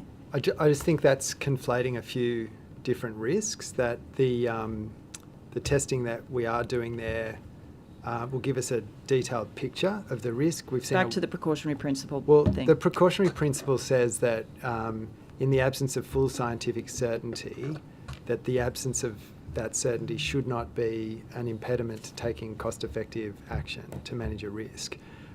You've heard our approach on dietary advice generally, and I'm sure that advice applies in the Belubula River too. The water in the river that we have tested doesn't pose any kind of acute risk. I know that there's a variety of tests that we've done, but also tests that others have done. We always ask the community and scientists to share those results with us. They haven't been shared in terms of some of this work, which makes it harder for us to quantify any particular risk that data might show. And I think when you're doing sampling for something like this, it's really important to use nationally accredited methodologies and have a calibrated methodological approach to give you an accurate picture, because that generally requires multiple data sets over different time horizons, and that's what this program is doing in the Belubula River. We're obviously working with the community. We want to be as informed by community insights as possible, but that will enable us to take the right approach. And as I mentioned, the data, certainly that I'm aware of, shows that the risk here, 90% of the risk generally for human uptake of PFAS is through food, about 10% through water. We know that our food in Australia has much lower levels than Europe, the US or China. In water, we obviously see those issues in particular contexts, but I think that it's just not accurate to say that there's an acute risk that is evident based on what we know. Just to be clear, I didn't say acute. I didn't say that word. Well, but that's what would trigger, I think, more substantive action in terms of a precautionary approach. But so this summer, for example, if there are families picnicking on the banks of the Belubula River and there's kids and they want to jump in and there's a bunch of there's foam around there, the EPA says that's fine, jump in. No, we say, as my colleague said, you shouldn't swim in foam. You shouldn't. Because there's, the literature here is very complex, but there's some literature that indicates foam actually, attracts and concentrates a variety of chemicals, some for PFA or PFOA as well. But we would always say you shouldn't swim in foam. No one here is suggesting anything other than that. Okay, okay, yes, Mrs. McDonald. So in the New South Wales Government's submission, it outlines ongoing efforts to improve PFAS monitoring. Does the EPA ensure that the data collected from the PFAS affected sites is made accessible and comprehensible to not just the general public, but also researchers? And the reason I ask that is because we had a researcher witness earlier who had said that sometimes reports the way they're formatted, are difficult to then drill down. So if a researcher is having difficulty, the general public would surely have more difficulty. Well, we go to great lengths to communicate clearly and simply and comprehensively with each of these communities. I think it's a very major undertaking. The chair referenced the Standing Order 52 documentation. I think one of our teams has many, many thousands of documents in that category that go to this kind of detailed engagement we do door by door. And we try and make that very simple. I think if there's perhaps the way reports are packaged might not make them easily extractable for data, but we want to talk to that, Steve. There's probably two avenues here, and I sort of agree with the researcher here for some of that. So for the work that we do at the EPA, we publish. So I'll use the Belubula one. We publish this week our latest round of sampling, and we try and make that data really accessible to people. It's in simple diagram maps, and then it's in simple tables. Whereas when you get into some of the when you get some of the bigger sites, and it's data that's actually owned and developed by someone else, so not so much government, but we get it to review it. That can come, particularly in this space, can come in thousands of pages. And that's the thing about how do you make that information really accessible to people so they can make really good informed decisions. Mm-hmm. And we worked with others, and I'll use Defence as an example, about trying to have the data available online, and Defence for each of the RAF bases in particular have good data on their website, but they've also got to put really simple, informative interpretations across the top so people can access that information, because it is very complex. But I can hear the plea and around this data gets collected, but it's often held. It's done by a company for their own site or done by another government agency. How do we make that data really available to researchers in the community? I'm not sure we've actually worked out a good way to do that yet. Maybe something to work on. Yeah. And then you did say, when you have information about an affected site, how do you then, and you've mentioned that you'd go door knocking in the affected communities. not everyone accepts information the same way. You know, some people are visual, some, like the facts and figures. How do you ensure that when you are door knocking, that each person clearly understands the information so that you can address their concerns but also provide support? Because not everyone would understand. The community is always front of mind for us in engaging on these issues, and the reason we door knock is so we can actually understand and make sure the household understands the scope of the issue, and we can really understand how they use water or vegetables or chickens or what their particular context is in that household.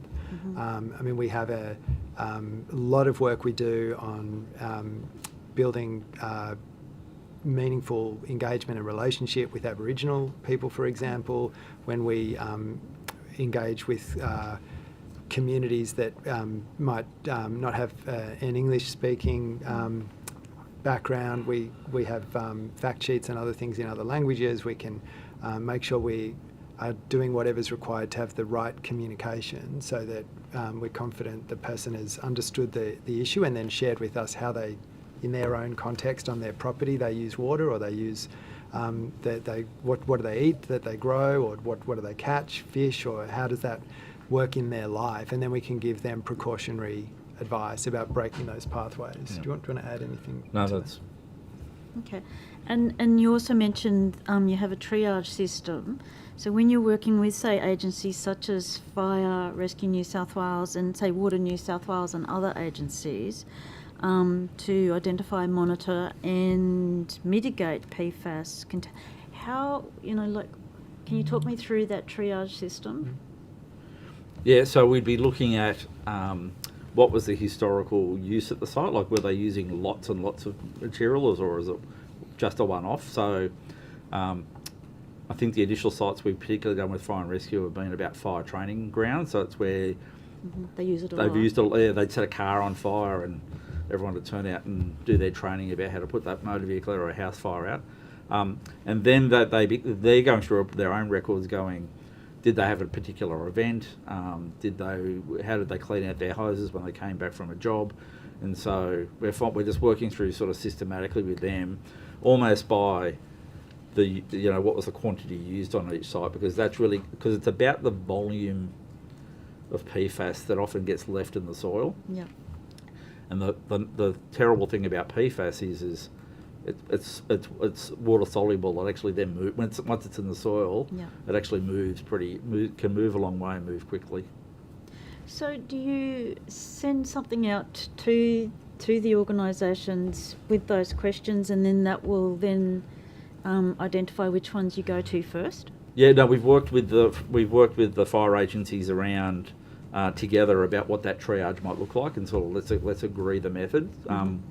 I'd rather the teams work together on it rather than us sort of debating it. And so the teams have come up with an agreed approach, and we meet. I think the teams meet at an officer level roughly monthly, and they're just working through what's been done, what's been sampled, what's coming up next, and then just working through that program with them systematically. And so it means we can then gear up to be able to respond to their information when it comes in. And just one on aquatic life and habitats. Does the EPA have any plans to enhance that monitoring? It's a good question. Well, just to be clear, so New South Wales Health is the regulator for drinking water. The catchment authorities or owners in New South Wales Water manage delivery of that water, and the Department of Climate Change, Energy, Environment and Water, through their water team, conduct monitoring of water in New South Wales. The EPA's role is when there's a pollution event or a contaminated site, we'll come in and we'll obviously provide support to all those other agencies with technical expertise. I think that question might be best answered by my water colleagues. Sorry? My colleagues in the water area. Okay, all right, thank you. So who's got overall responsibility for the kind of investigation and assessment of PFAS? Does it depend on whether it's in the water or on land or at a contaminated site? Is that correct? Yes. So I just wanted to just get your response. One of the researchers this morning said in relation to water testing that PFAS is hydrophobic. So the smallest part of, or PFAS, the smallest part of it is likely to be in the water column. That's why more of it accumulates in foam and in sediment. Is the EPA taking that into consideration and testing the foam, the sediment, all parts?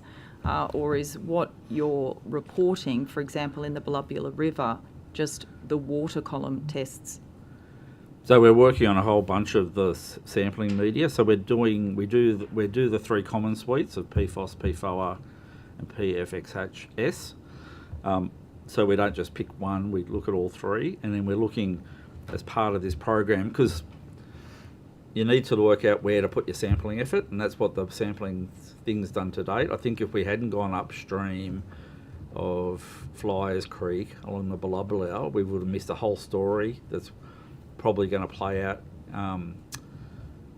in the Blubular. And so then now that we've done that extra sampling, we can see where the major contributions are coming through that catchment, and then that's where you then target your sediment, the sediment in the stream, and the water collar sampling and your biosampling, because now can be targeted to the information that we now know. So that's the rationale of the sequential steps of doing the way we've done it. Okay, so just to be clear then, the reports that are coming back that you've undertaken, the tests in the rivers, they're a combination of sediment as well as foam that are publicly reported, or when you say the tests are, reporting levels that are within the recreational water, is it recreational water guidelines that? Yeah. Yes. Yep.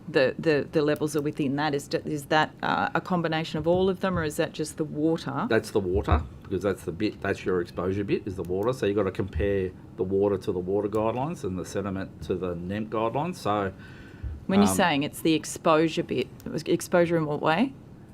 Or people often maybe sort of you've got to use the right guideline to do the right comparison. So you're using the water quality guidelines to do the recreational water standards, so that sets the recreational water standard. So yes, that's the one you test against.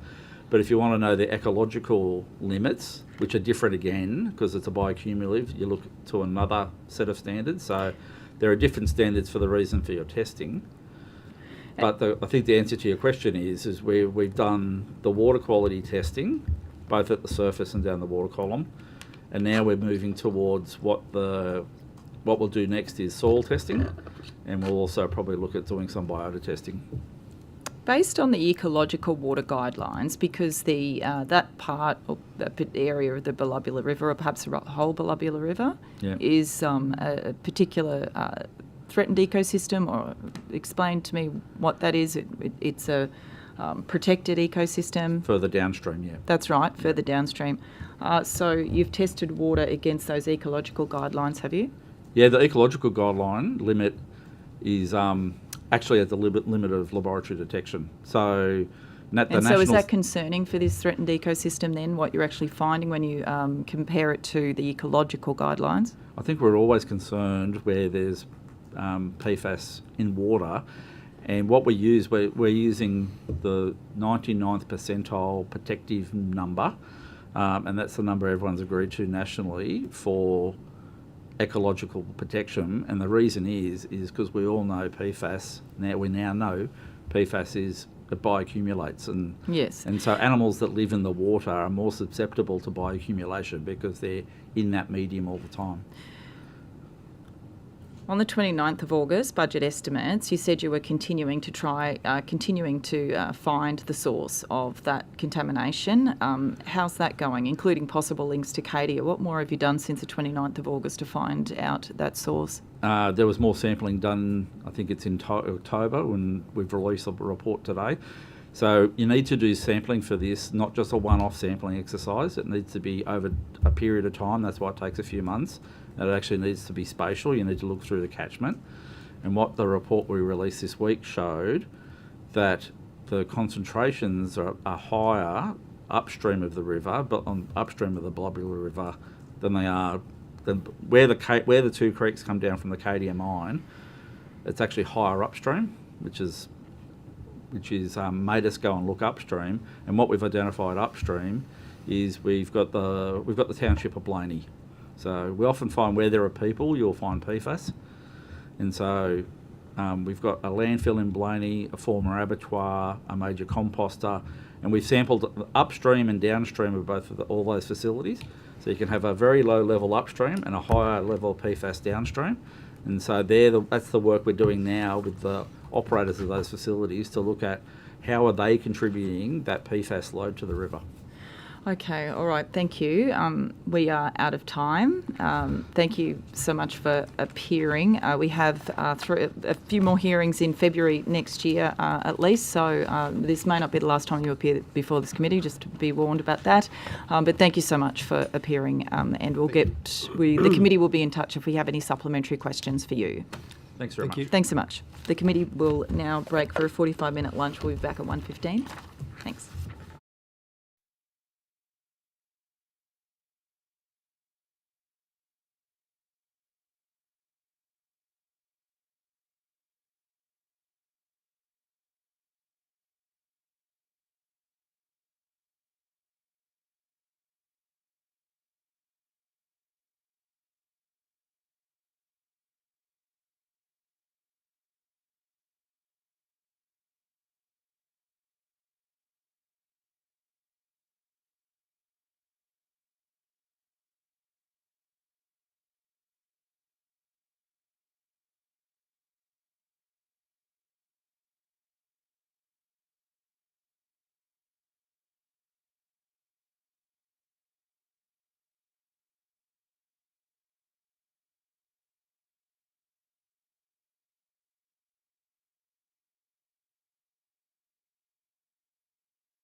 Right to go. Great. Welcome to our last witness for today's hearing. Commissioner, if I could just get you sworn in to begin with, if you could state your name, position, title and either an oath or affirmation. Yeah, so Jeremy Futrell, Commissioner of Fire and Rescue New South Wales, and I swear that the evidence now about to be given by me shall be the truth, the whole truth and nothing but the truth, so help me God. Thank you so much. Now, do you have a short opening statement for the committee? I do have an opening statement, Thank you. Chair. I'll provide it to you now. Firstly, I'd like to acknowledge the traditional custodians of the land on which we meet, the Gadigal people, and pay my respects to elders past and present. Fire and Rescue New South Wales recognises the concerns around the impacts of PFAS, being per and polyfluoroalkyl substances, and remains committed to a robust and integrated whole-of-government response to minimise community exposure. As Commissioner, I also recognise the many individuals, particularly firefighters, that have had high levels of exposure to PFAS given their employment and as such are at an elevated risk of potential impacts, including health. I'm deeply committed to the protection and safety of our New South Wales communities and firefighters.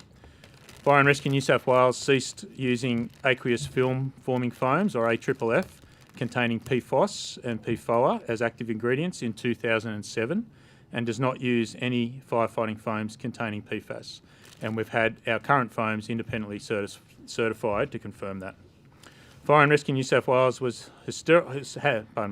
and Rescue New South Wales has historically undertaken limited training activities at fire stations with other historic practices including truck washdown, hose clean out and foam demonstration on open days. Fire and Rescue continues to monitor and investigate the impacts of PFAS contamination in the environment and works closely with the New South Wales Environment Protection Authority to identify, assess and manage sites with legacy PFAS contamination.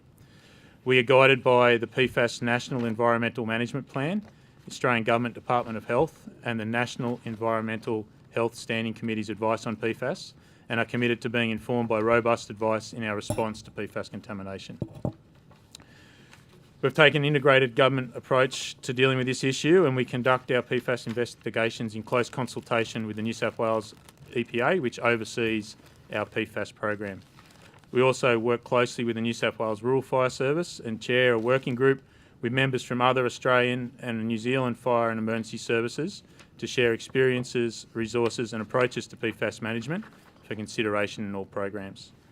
Fire and Rescue works to promote greater collaboration, information sharing and coordinated responses between all government agencies to enhance community safety.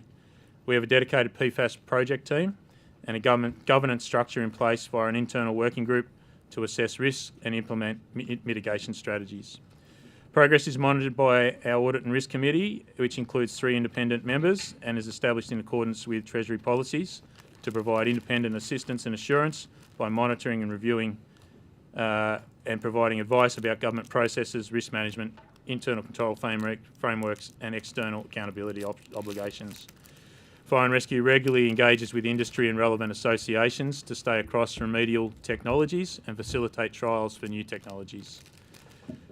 Key actions in the last year include the engagement of New South Wales Public Works to manage our tender and remediation works for Fire and Rescue's PFAS program, the establishment of a remediation contractor panel with 5 appropriately qualified remediation contractors in consultation with Public Works, where their full technical capabilities relating to PFAS remediation were assessed. We've developed remediation action plans and site improvement plans for multiple sites, the completion of remediation at 5 sites, which is a combination of private properties and council land. We've developed an extensive process and templates required for property remediation in consultation with Public Works and suitably qualified environmental consultants to ensure a consistent approach to remediation. And we've engaged 3 site auditors who each have multiple sites to expedite investigation and remediation works and support Fire and Rescue with more pragmatic and practical approaches to dealing with these sites. We are currently managing 35 sites out of a potential 600 plus sites that may be impacted by PFAS. These are being prioritised based on a risk-based approach. Fire and Rescue engages suitably qualified environmental consultants who are required to follow and comply with the appropriate national and state-based guidelines in undertaking site investigations.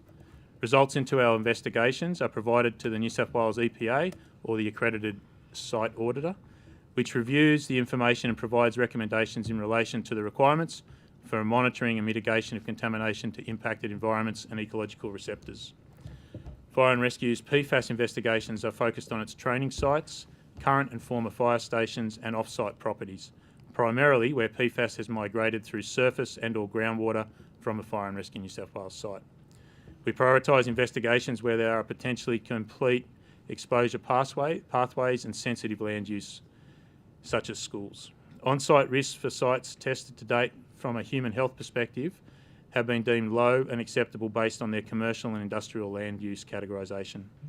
Fire and Rescue supports a coordinated and nationally consistent approach in the management and remediation of PFAS, noting there are limited proven in-field remediation technologies for soil treatment.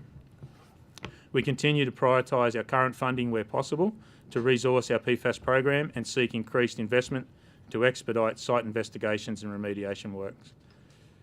In regards to protecting our firefighters, I take the possibility of long-term effects on firefighters from PFAS exposure extremely seriously.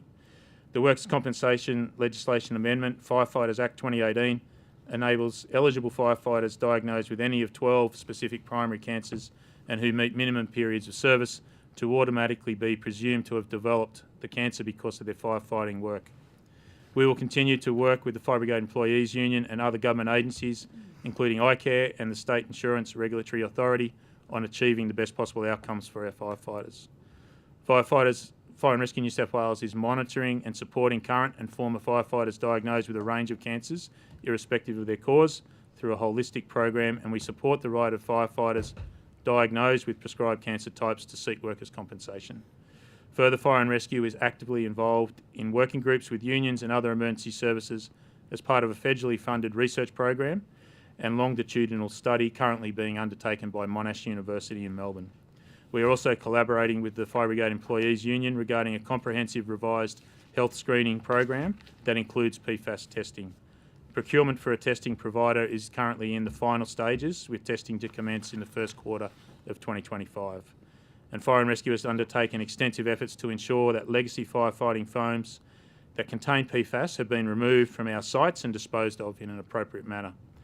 So in conclusion, we are committed to staying across emerging technologies both internationally and within Australia, while also partnering with remedial technology providers to facilitate trials of new technologies that enable a more sustainable and cost-effective approach to PFAS management.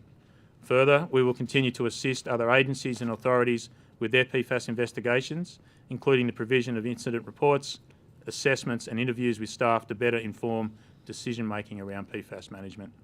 Fire and Rescue will continue to be guided by the advice from the relevant agencies and work closely with the New South Wales EPA to ensure program alignment with the proposed guideline changes when responding to PFAS contamination and minimising the community's exposure. Thank you, Chair. Thank you, Commissioner. I just wanted to just turn first up to the sites. When you were saying that, I think you said you've cleaned up 5 sites. In the last 12 months. So in the last 12 months. So you said there was something like 600 odd sites? Yeah, potential sites, yes. And we've categorised them based on an environmental risk rating and then focusing our efforts on the areas of the highest concern. Yeah, and so the 600 odd sites, they're stations, like existing stations or stations, maybe closed stations or... Yeah, so the sites are a mixture of our current fire station sites, former fire station sites, training locations, and they can be fire and rescue training locations or other venues where crews might have trained using foam, and then also locations that we know of where there was incidents where foam was used. And so did you say that 600 odd sites that have been audited or that are potentially contaminated that you need to assess? They're ones that we've identified, and we did a comprehensive data sort of search with our workforce and with our records, and we've identified in the vicinity of 600 sites from that. Remind me, what is that program called again? Is there a program? We've got our dedicated PFAS program that we're doing this work under. Okay, and so we have 2 dedicated staff to this. I was just about to ask. So you've got 2 staff in Fire and Rescue that are. Is it their responsibility to? Do they go onto the ground to have a look at, assess anything, take samples, test anything, or is it just based on the historical use? Yeah. So the 2 staff that we have, one is a expert project manager, and she's developed an extensive area of expertise around PFAS over the number of years she's been working in this field.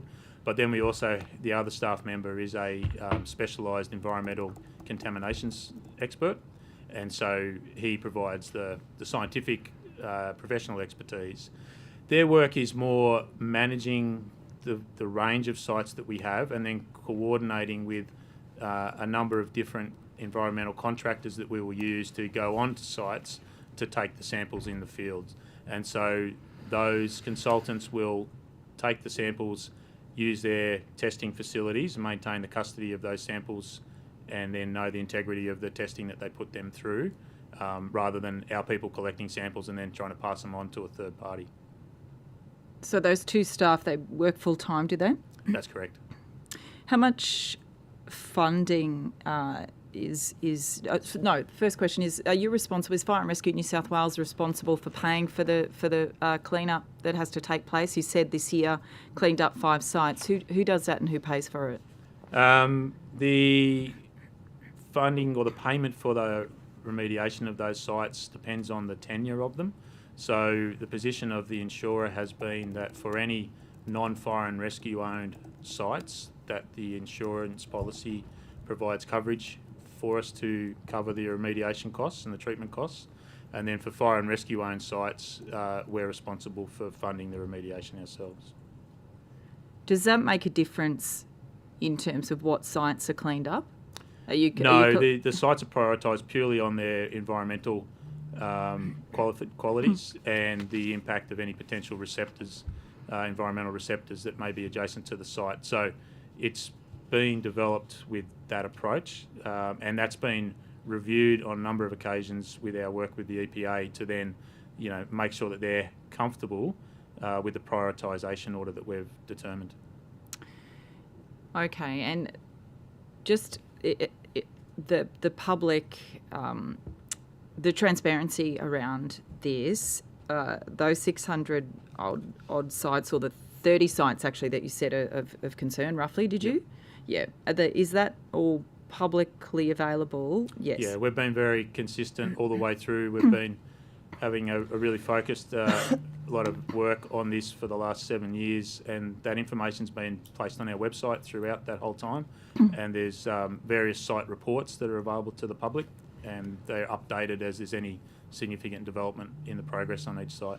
Okay, I've got other questions, but I'll just go to the opposition now. Mr. Barrett. Yeah, great. That's okay. So, Commissioner, you mentioned there's 600 plus sites, 35 of which have been managed. Is that 35 like a constant number? Some come in and go out, or?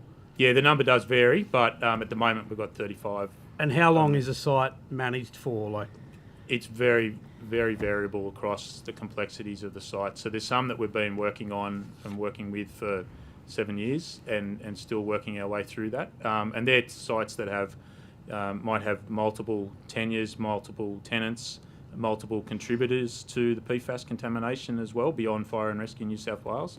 So some of them are very complex, and then depends on what the environmental concerns are, whether it's purely just soil or whether we're worried about surface water or groundwater as well. So amongst all of those, it does vary between sites as to how long. So if you've got 35 sites you're managing on the books at the moment, they can take up to 7 years. That's a long time to get through 600 plus sites. It is, but it's probably a large proportion of that 600 may not need active management, given their position in the landscape, their land use categorisation, and the level or the likely level of contamination that may or may not be there. So we've sort of done a catch-all, and that's what we've got.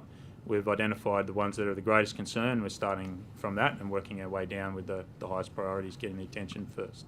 But I do accept that it's going to take a long time to work our way through that. What mitigation measures have been put in place on those remaining 565 to ensure that the PFAS isn't spreading, contaminating further throughout that community? Well, a lot of them they're not of an environmental concern, because we think the likely level of PFAS is incredibly low, and there's no further contamination spread into other sensitive environmental areas that is likely.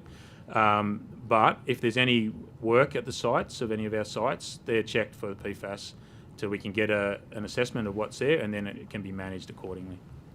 Couple of specific examples have come up this morning. A new fire station or an expansion of a fire station in Lithgow into a former mine rescue site.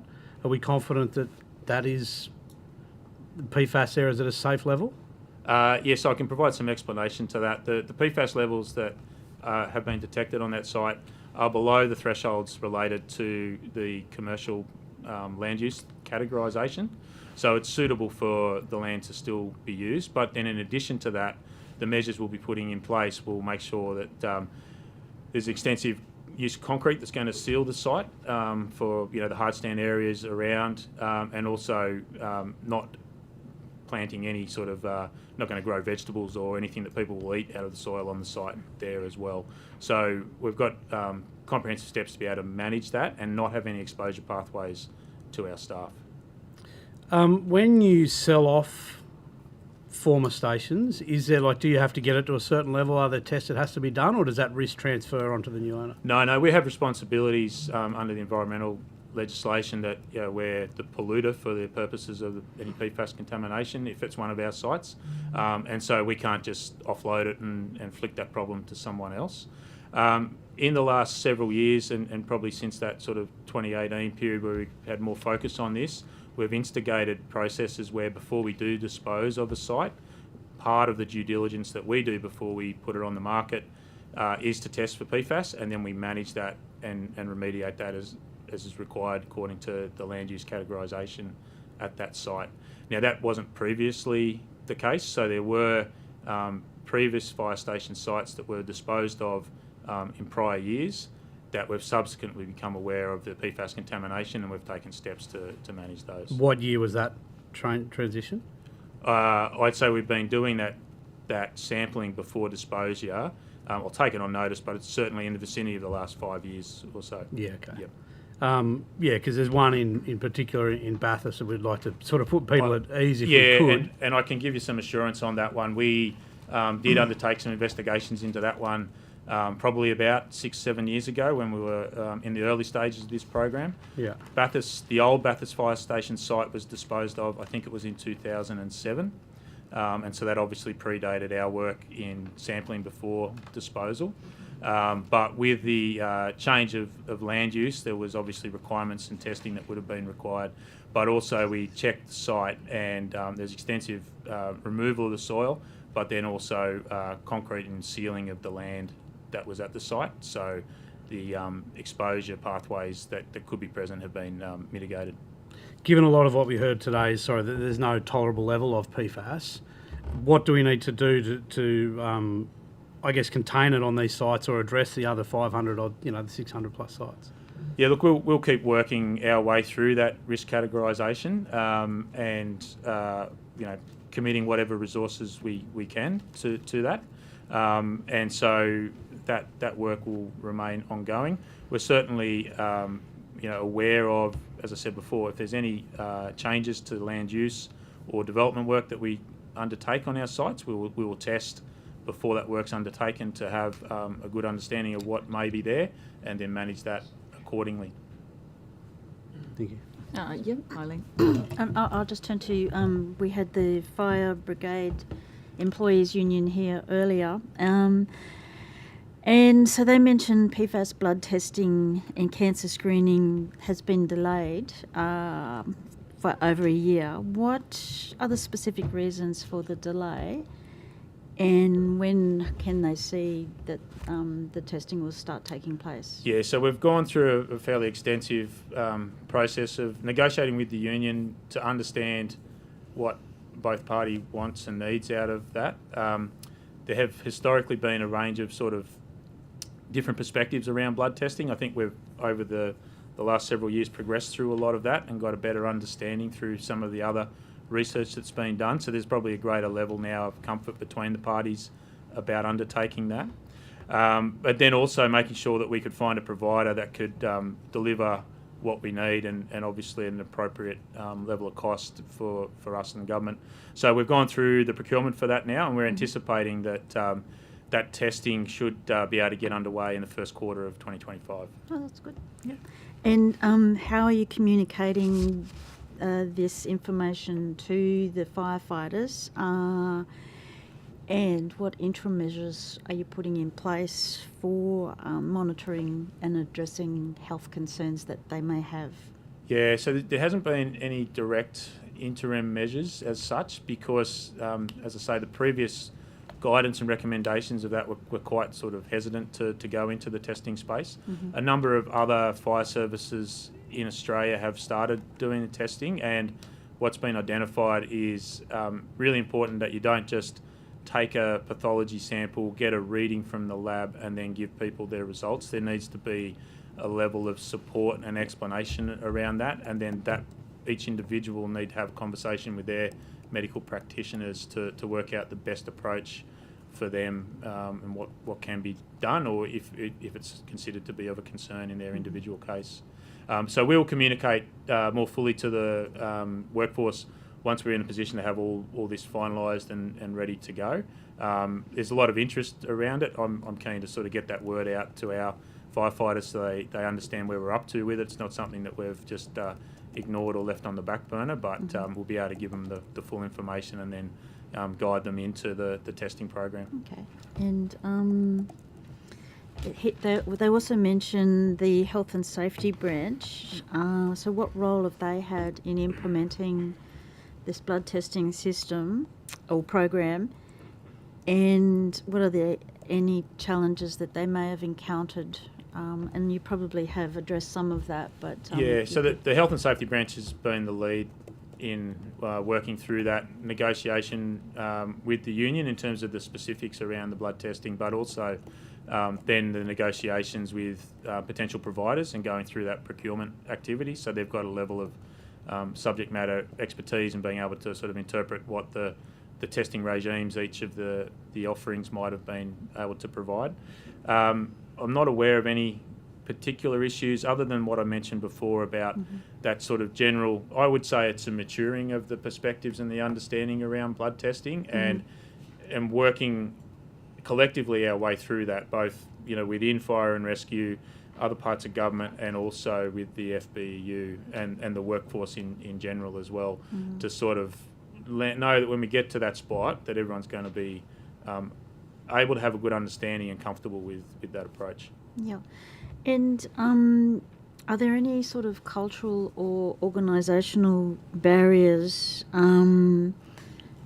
say within, fire rescue, that may have contributed to delays in addressing the concerns of the firefighters?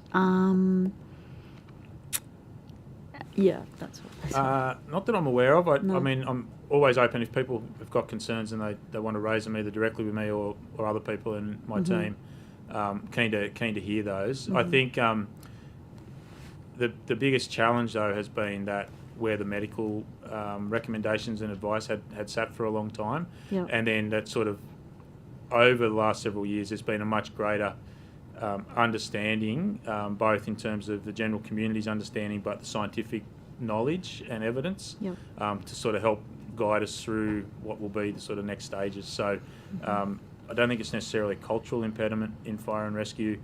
Certainly we've had previous sort of challenges around health testing and checks before, but I think this is a good one where we can actually have a good positive impact where there is a clear demonstration that fire and rescue wants the best possible sort of health outcomes for our firefighters, aligned very much with what the FBU will be seeking for its members, and then that can give our workforce a sort of a level of confidence that their well-being and health is being So if they did have concerns, there's an open door policy, they can come for sure, and I'd be keen to hear it, because particularly if we're going to be starting on this testing regime in the near future, I'd really like to know of any potential pitfalls or areas where people may be concerned.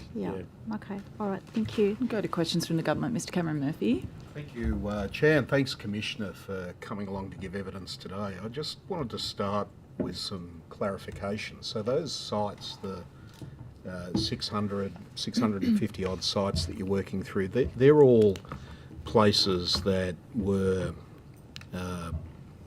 either storage, training sites of the fire and rescue. Is that correct? We're not talking about public sites where you may have deployed PFAS fighting a fire? They're just your sites. No, it's a mixture. So Okay. it does include public sites. Are you able to give us a breakdown of how many? I'll take that on notice because it's fairly detailed records Yep. On all of that. But we asked, when we went to our staff, we asked them for a record or an indication of foam use in their station, foam use in any training locations, whether that was fire and rescue locations or other ones, and then also any significant incidents where quantities of foam would have been used that they could recall and identify. Okay, and I just want to come back to the issue about the land use category where you were talking about the rectification work that you're undertaking. And you said that you were bringing that up to a commercial land use standard, is that right? It depends on the zoning and the particular site sits in. So we're required to get it to within the required levels. Now, a lot of our fire stations sit in a commercial industrial land use planning category, but some of them sit within residential areas, and so that obviously sets a higher level, a higher requirement. So why wouldn't you be bringing them all up to a residential standard before you sell them off? Well, if a block's in a commercial industrial area, it's consistent with the rest of the land use around there, and it's unlikely, or we don't foresee that would become a residential property. So in evidence that we heard earlier was that some of these former fire stations have been sold off, then converted to residential premises, or one of the other examples was sensitive sites like childcare centres, which are still commercial, but I think people would be alarmed if they knew that a childcare centre was brought up to a commercial standard of PFAS rectification, but kids are playing around in that space. So isn't there a real danger in not bringing it up to a residential standard? There's a very significant difference in the levels of detectable PFAS between commercial and residential.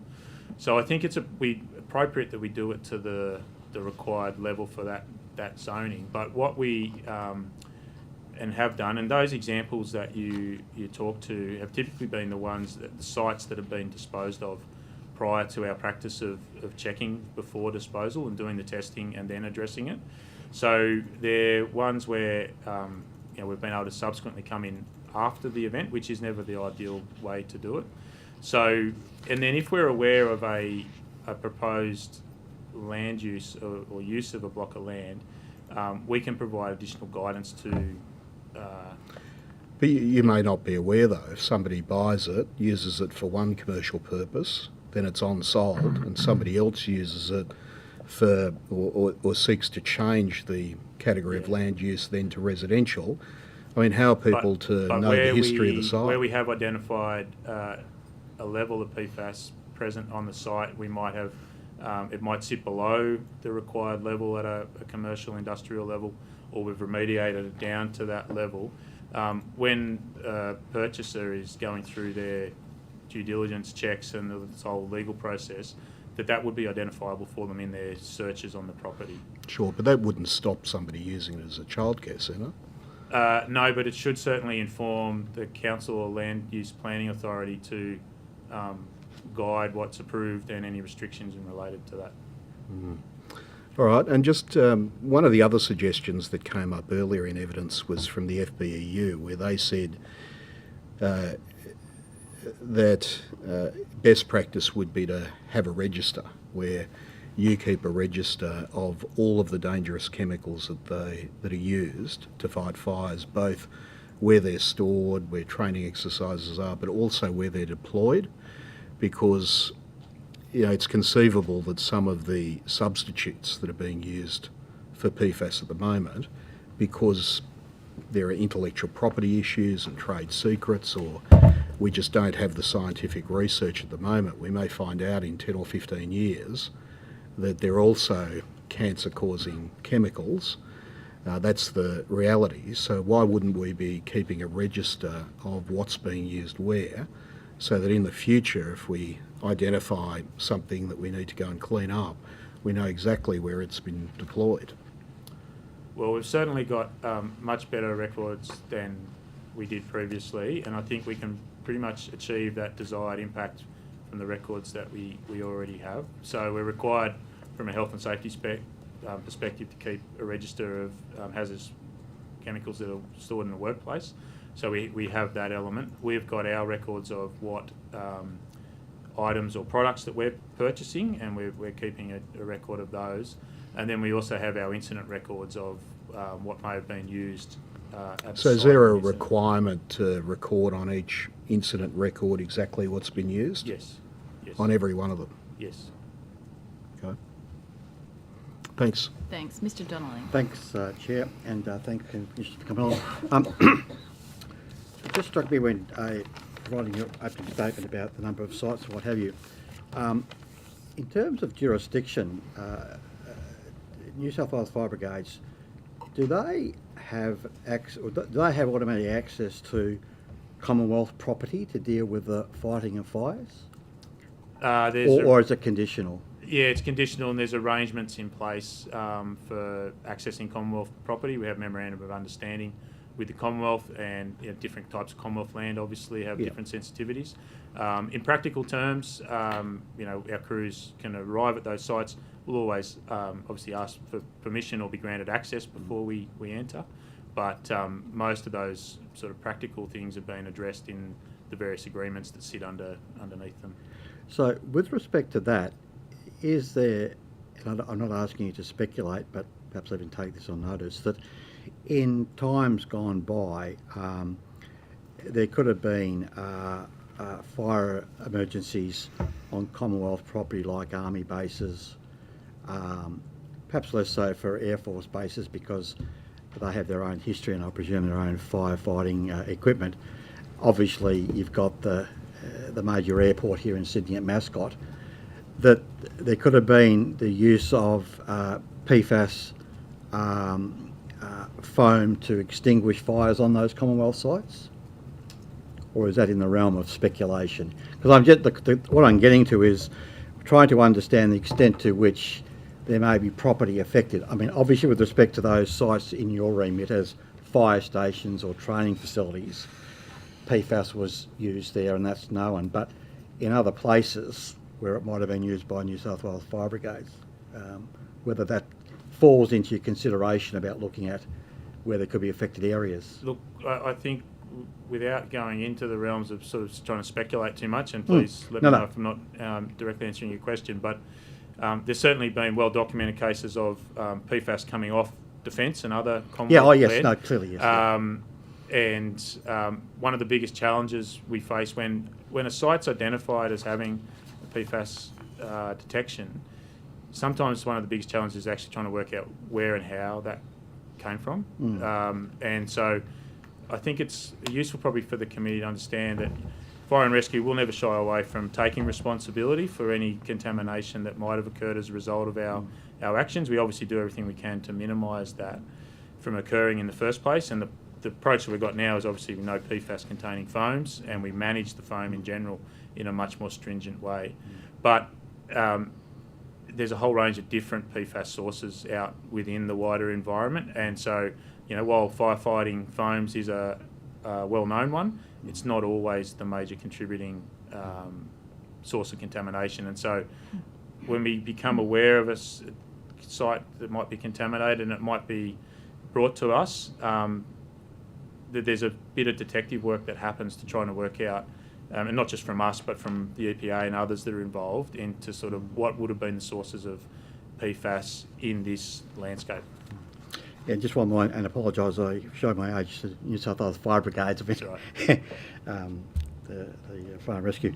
In the whole of government submission, and I'm not sure what level of involvement you may have had or the Fire and Rescue may have had in its preparation, but on page 10, there's a part 2.1.3 about the PFAS expert panel, and then below that there's a reference to the New South Wales Technical Advisory Group. Just deal with the expert panel. I don't see fire and rescue being directly represented there, unless I'm missing something. Do you think there is a good reason or an argument that it should be there as part of that expert panel, given they've got so much skin in the game? Well, we certainly have other forums across government that we sit on, and Yeah. I'm comfortable we're represented adequately there. Yep. When I look at the list of the members of that expert panel, a lot of them, or all of them, are really looking at the end receptor type Yep. level. And so I think the focus of that expert panel is looking at it from that perspective rather than from the expertise that we'd be able to bring around the use of firefighting foams and operational considerations. And just my final question, which is related to the one I just asked, that with respect to dealing with sites that were covered in your opening statement and through questioning about, and it'll be over a period of time that they'll be all able to be worked through, that the actual work done beyond perhaps even starting with the identification that there's an issue there in the first instance, that's not actually done by fire and rescue. EPA, or is it the EPA that ultimately come in and, dare I say, take over the task before that needs to be dealt with? I probably won't talk for what EPA do, but No, certainly... perhaps what so you don't do. oftentimes EPA might come to us and say, we're concerned about an area, we want to find more out about an area. Can you please provide us with particular pieces of information or undertake some testing on your sites? Or if they think that we may be responsible for it, they might ask us to do testing on other sites outside of fire and rescue property as well. But there's obviously been some discovery Yeah. by fire and rescue, so there's obviously then a communication. There's ongoing regular communication between our team in fire and rescue working on the PFAS issue and the EPA, and any sort of point where we get new information or we get results or anything, we then forward that on to the EPA for their awareness and assessment. Thank you. Yep. With the your two staff working on PFAS, have you requested from the government, the minister, more funding to deal with PFAS? We have previously made submissions around increasing the funding available to us, and we continue to work with government on that. And obviously, it's an issue at the moment, and we'll continue those conversations back and forth. What's the kind of scale of funding request? I mean, two people across the state. You've talked about how many sites there are. That's the sites maybe you know about as well. Surely, like a team is required, a bigger team for a start. Yeah, look, one of the biggest challenges in this is it's a very specialised area of expertise with PFAS and contamination. So there's a limited pool of people that are out there that are readily available. So yes, some extra people would help us in that field. I wouldn't want to over-egg things and say, we could have a team of 20 or 50 and we'd be powering through it, because the reality is we may not be able to get suitably qualified and capable people to do that. Similarly, with the level of contractors and the available people that are in the market to actually do that remediation work, there's a fairly small pool of suitable providers and a fairly steady demand. So there's, again, the only risk would be that we could not be able to get the people we need to do the job for us, even if we... Is that actually a concern at the moment? Like, cleaning up PFAS is a huge industry. In the US, for example, it's becoming a massive industry. So here in New South Wales, in Australia, we'll say New South Wales, are you finding that you can't get, for example, just being able to clean up certain sites? Is that part of the problem, in that you have to wait for the required skilled workers to be able to do that? Yeah, so there's probably one point I'd make is I'd be concerned if we got to the point where there was a lot of fly-by-nighters coming into the market who saw the opportunity of putting PFAS on their business card and then making some quick bucks and not adequately remediating. I think that's one thing collectively we need to keep in mind. Then there's the physical contractors. We might be engaging an earth moving contractor or some other sort of similar trade to do the physical work. The supply restriction isn't so great with them, but it's more the environmental contamination consultants to be able to guide that work and shape up what is actually required to be done in terms of how the remediation will occur, working out the testing and sampling regime, having an understanding of how the PFAS might be engaging between the soil, between the groundwater and the surface water, and understanding what the contamination receptors or the pathways that would lead it to receptors further down in the environment. So having that level of understanding and knowing what actions to recommend in a remediation plan. So that's sort of the highly skilled area that's probably the most constrained in the market, I would say.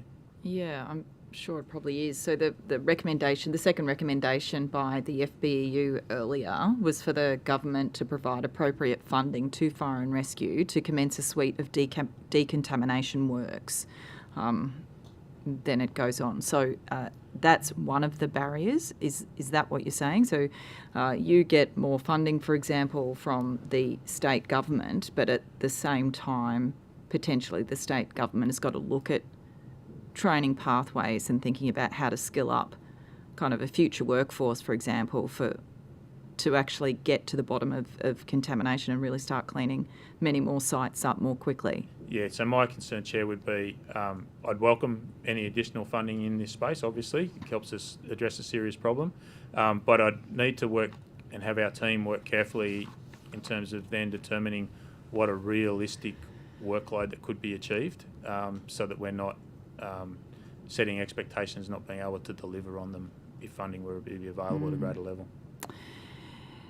Can I also ask you a question about the firefighting foam? So what was called the 3M foam has been banned 2007, I understand. 2007 we stopped using, so our organisation made a decision to no longer utilise fluorine-containing foams. So does that mean that wouldn't have been used anywhere across the state? When you're saying your organisation made a decision, yep, that means that every fire fought with one. So the new products, though, if you could just explain to the committee the type of testing that they have to undergo, if you're aware of that, to assure the community, assure yourselves that they're less toxic than what you've been working with in the past. Yep. So our main concern was the fluorine chemistry in the foams, and that's sort of the chemical sort of branch, I guess, that then leads to chemicals like PFAS and related matters. We have had independent laboratories do a chemical analysis on that to confirm that these foams that we're using now are fluorine-free. And so we've had independent testing houses do that, separate to what any statement of claim or information that the manufacturer and suppliers might have provided us. Okay, so that their independent testing, is that correct? Is it so? Are they PFAS part of the 14,000 kind of PFAS chemicals? They're just the fluorine-free chemicals? From my understanding, if we're getting a fluorine-free chemical, then it's making sure that there's no PFAS elements in there, because the PFAS, the chemical makeup of the PFAS is reliant on the presence of fluorine being in the chemical composition. With that independent testing, is it possible for the committee to see that? Obviously, this committee is dealing with water, PFAS in drinking water. Is it just around the safety of the firefighters, or does it also, in terms of independent testing, look at what it does to waterways? Yeah, so look, I'm happy to provide you that specific testing report, and it was done a few years ago, but we're still using the same supplier. In terms of foam more generally, foam is a really useful firefighting tool in the right circumstances, but needs to be used judiciously and appropriately. The issue of foam was, with the removal of the fluorine-containing foams, one of the biggest challenges for fire services around the world was finding alternate products that were robust enough to hold up to the assault that they received from particularly a flammable liquid fire, and maintain their properties. The idea with the foam is to smother the fire to stop the flammable liquid emitting vapours, and once those vapours are stopped and contained, then the fire will go out. And so you need a foam that can withstand the heat in particular, but also the sort of chemical attack as well that the foam receives, and that foam blanket needs to be consistent enough to be able to extinguish the fire, but then it also needs to be able to maintain the blanket's integrity to stop a reignition. And so the biggest challenge was finding products that were able to do that to an acceptable level. Now, then this was why the PFAS-containing foams were so popular amongst firefighting agencies, because they were so effective. They were chemically very resistant, and that's why we're now talking about them as forever chemicals, because they do hold up so long. So the challenge was always trying to find an alternate. So we went through a really extensive battery of testing over a number of years, testing different products to be a foam replacement for us. And for someone who had, people could still criticise the foam we use today to say, well, it's not as good as the AFFF of past. And yes, you're probably technically right at the most extreme firefighting end, but in terms of finding that balance between something that does what we need to do, but while also being mindful of potential environmental impacts, I think we've got a product that I'm very fairly comfortable with, and I think we're probably in about the best compromise spot with that. Any foam that enters a waterway, whether it's the newer foams that are fluorine-free that enter a waterway, will absorb the oxygen out of the water. And so they have a high biological oxygen demand. They'll take that biological oxygen out of the water, and that's when you then see, as a result, fish kills. Now, it's important to remember that any firefighting runoff would probably do the same thing with the mix of chemicals that might be coming off a property that's on fire, and the water runs down into a waterway. So part of our firefighting operations is always to try and contain that runoff, whether it's firefighting water or foam. Now, the foam is easier to contain in a way because it's not as fluid it doesn't run as much as the water does, so we can contain. It's also quite visible, so we can easily see it.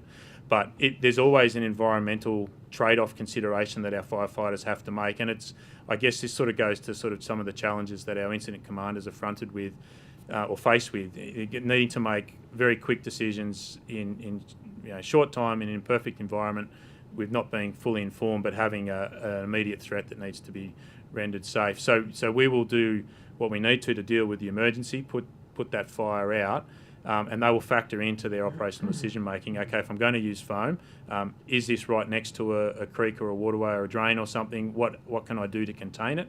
And then make sure they're getting the resources in to be able to put that containment in.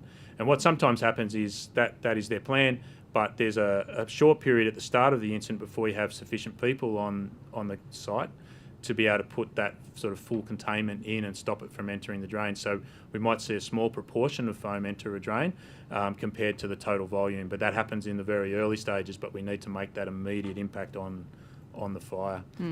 Thank you. Understand. Thanks. That was a very good explanation of that at the end. We're out of time.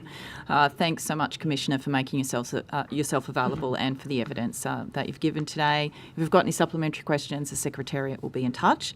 Thanks again. We really appreciate it. No, thank you, Chair. Thank you for the opportunity. And thank you. Any further information, we're always happy to assist you and the committee. Thanks. With that. Thanks so much. And I think you agreed to take something on notice as well in terms of that report. Thank you. I took on notice, and for Hansard, I've got a written copy of my good on you. Better so than me. It was a bit longer than the short statement. So thanks, Commissioner. Thanks very much. And that is the end of today's hearing. Thank you.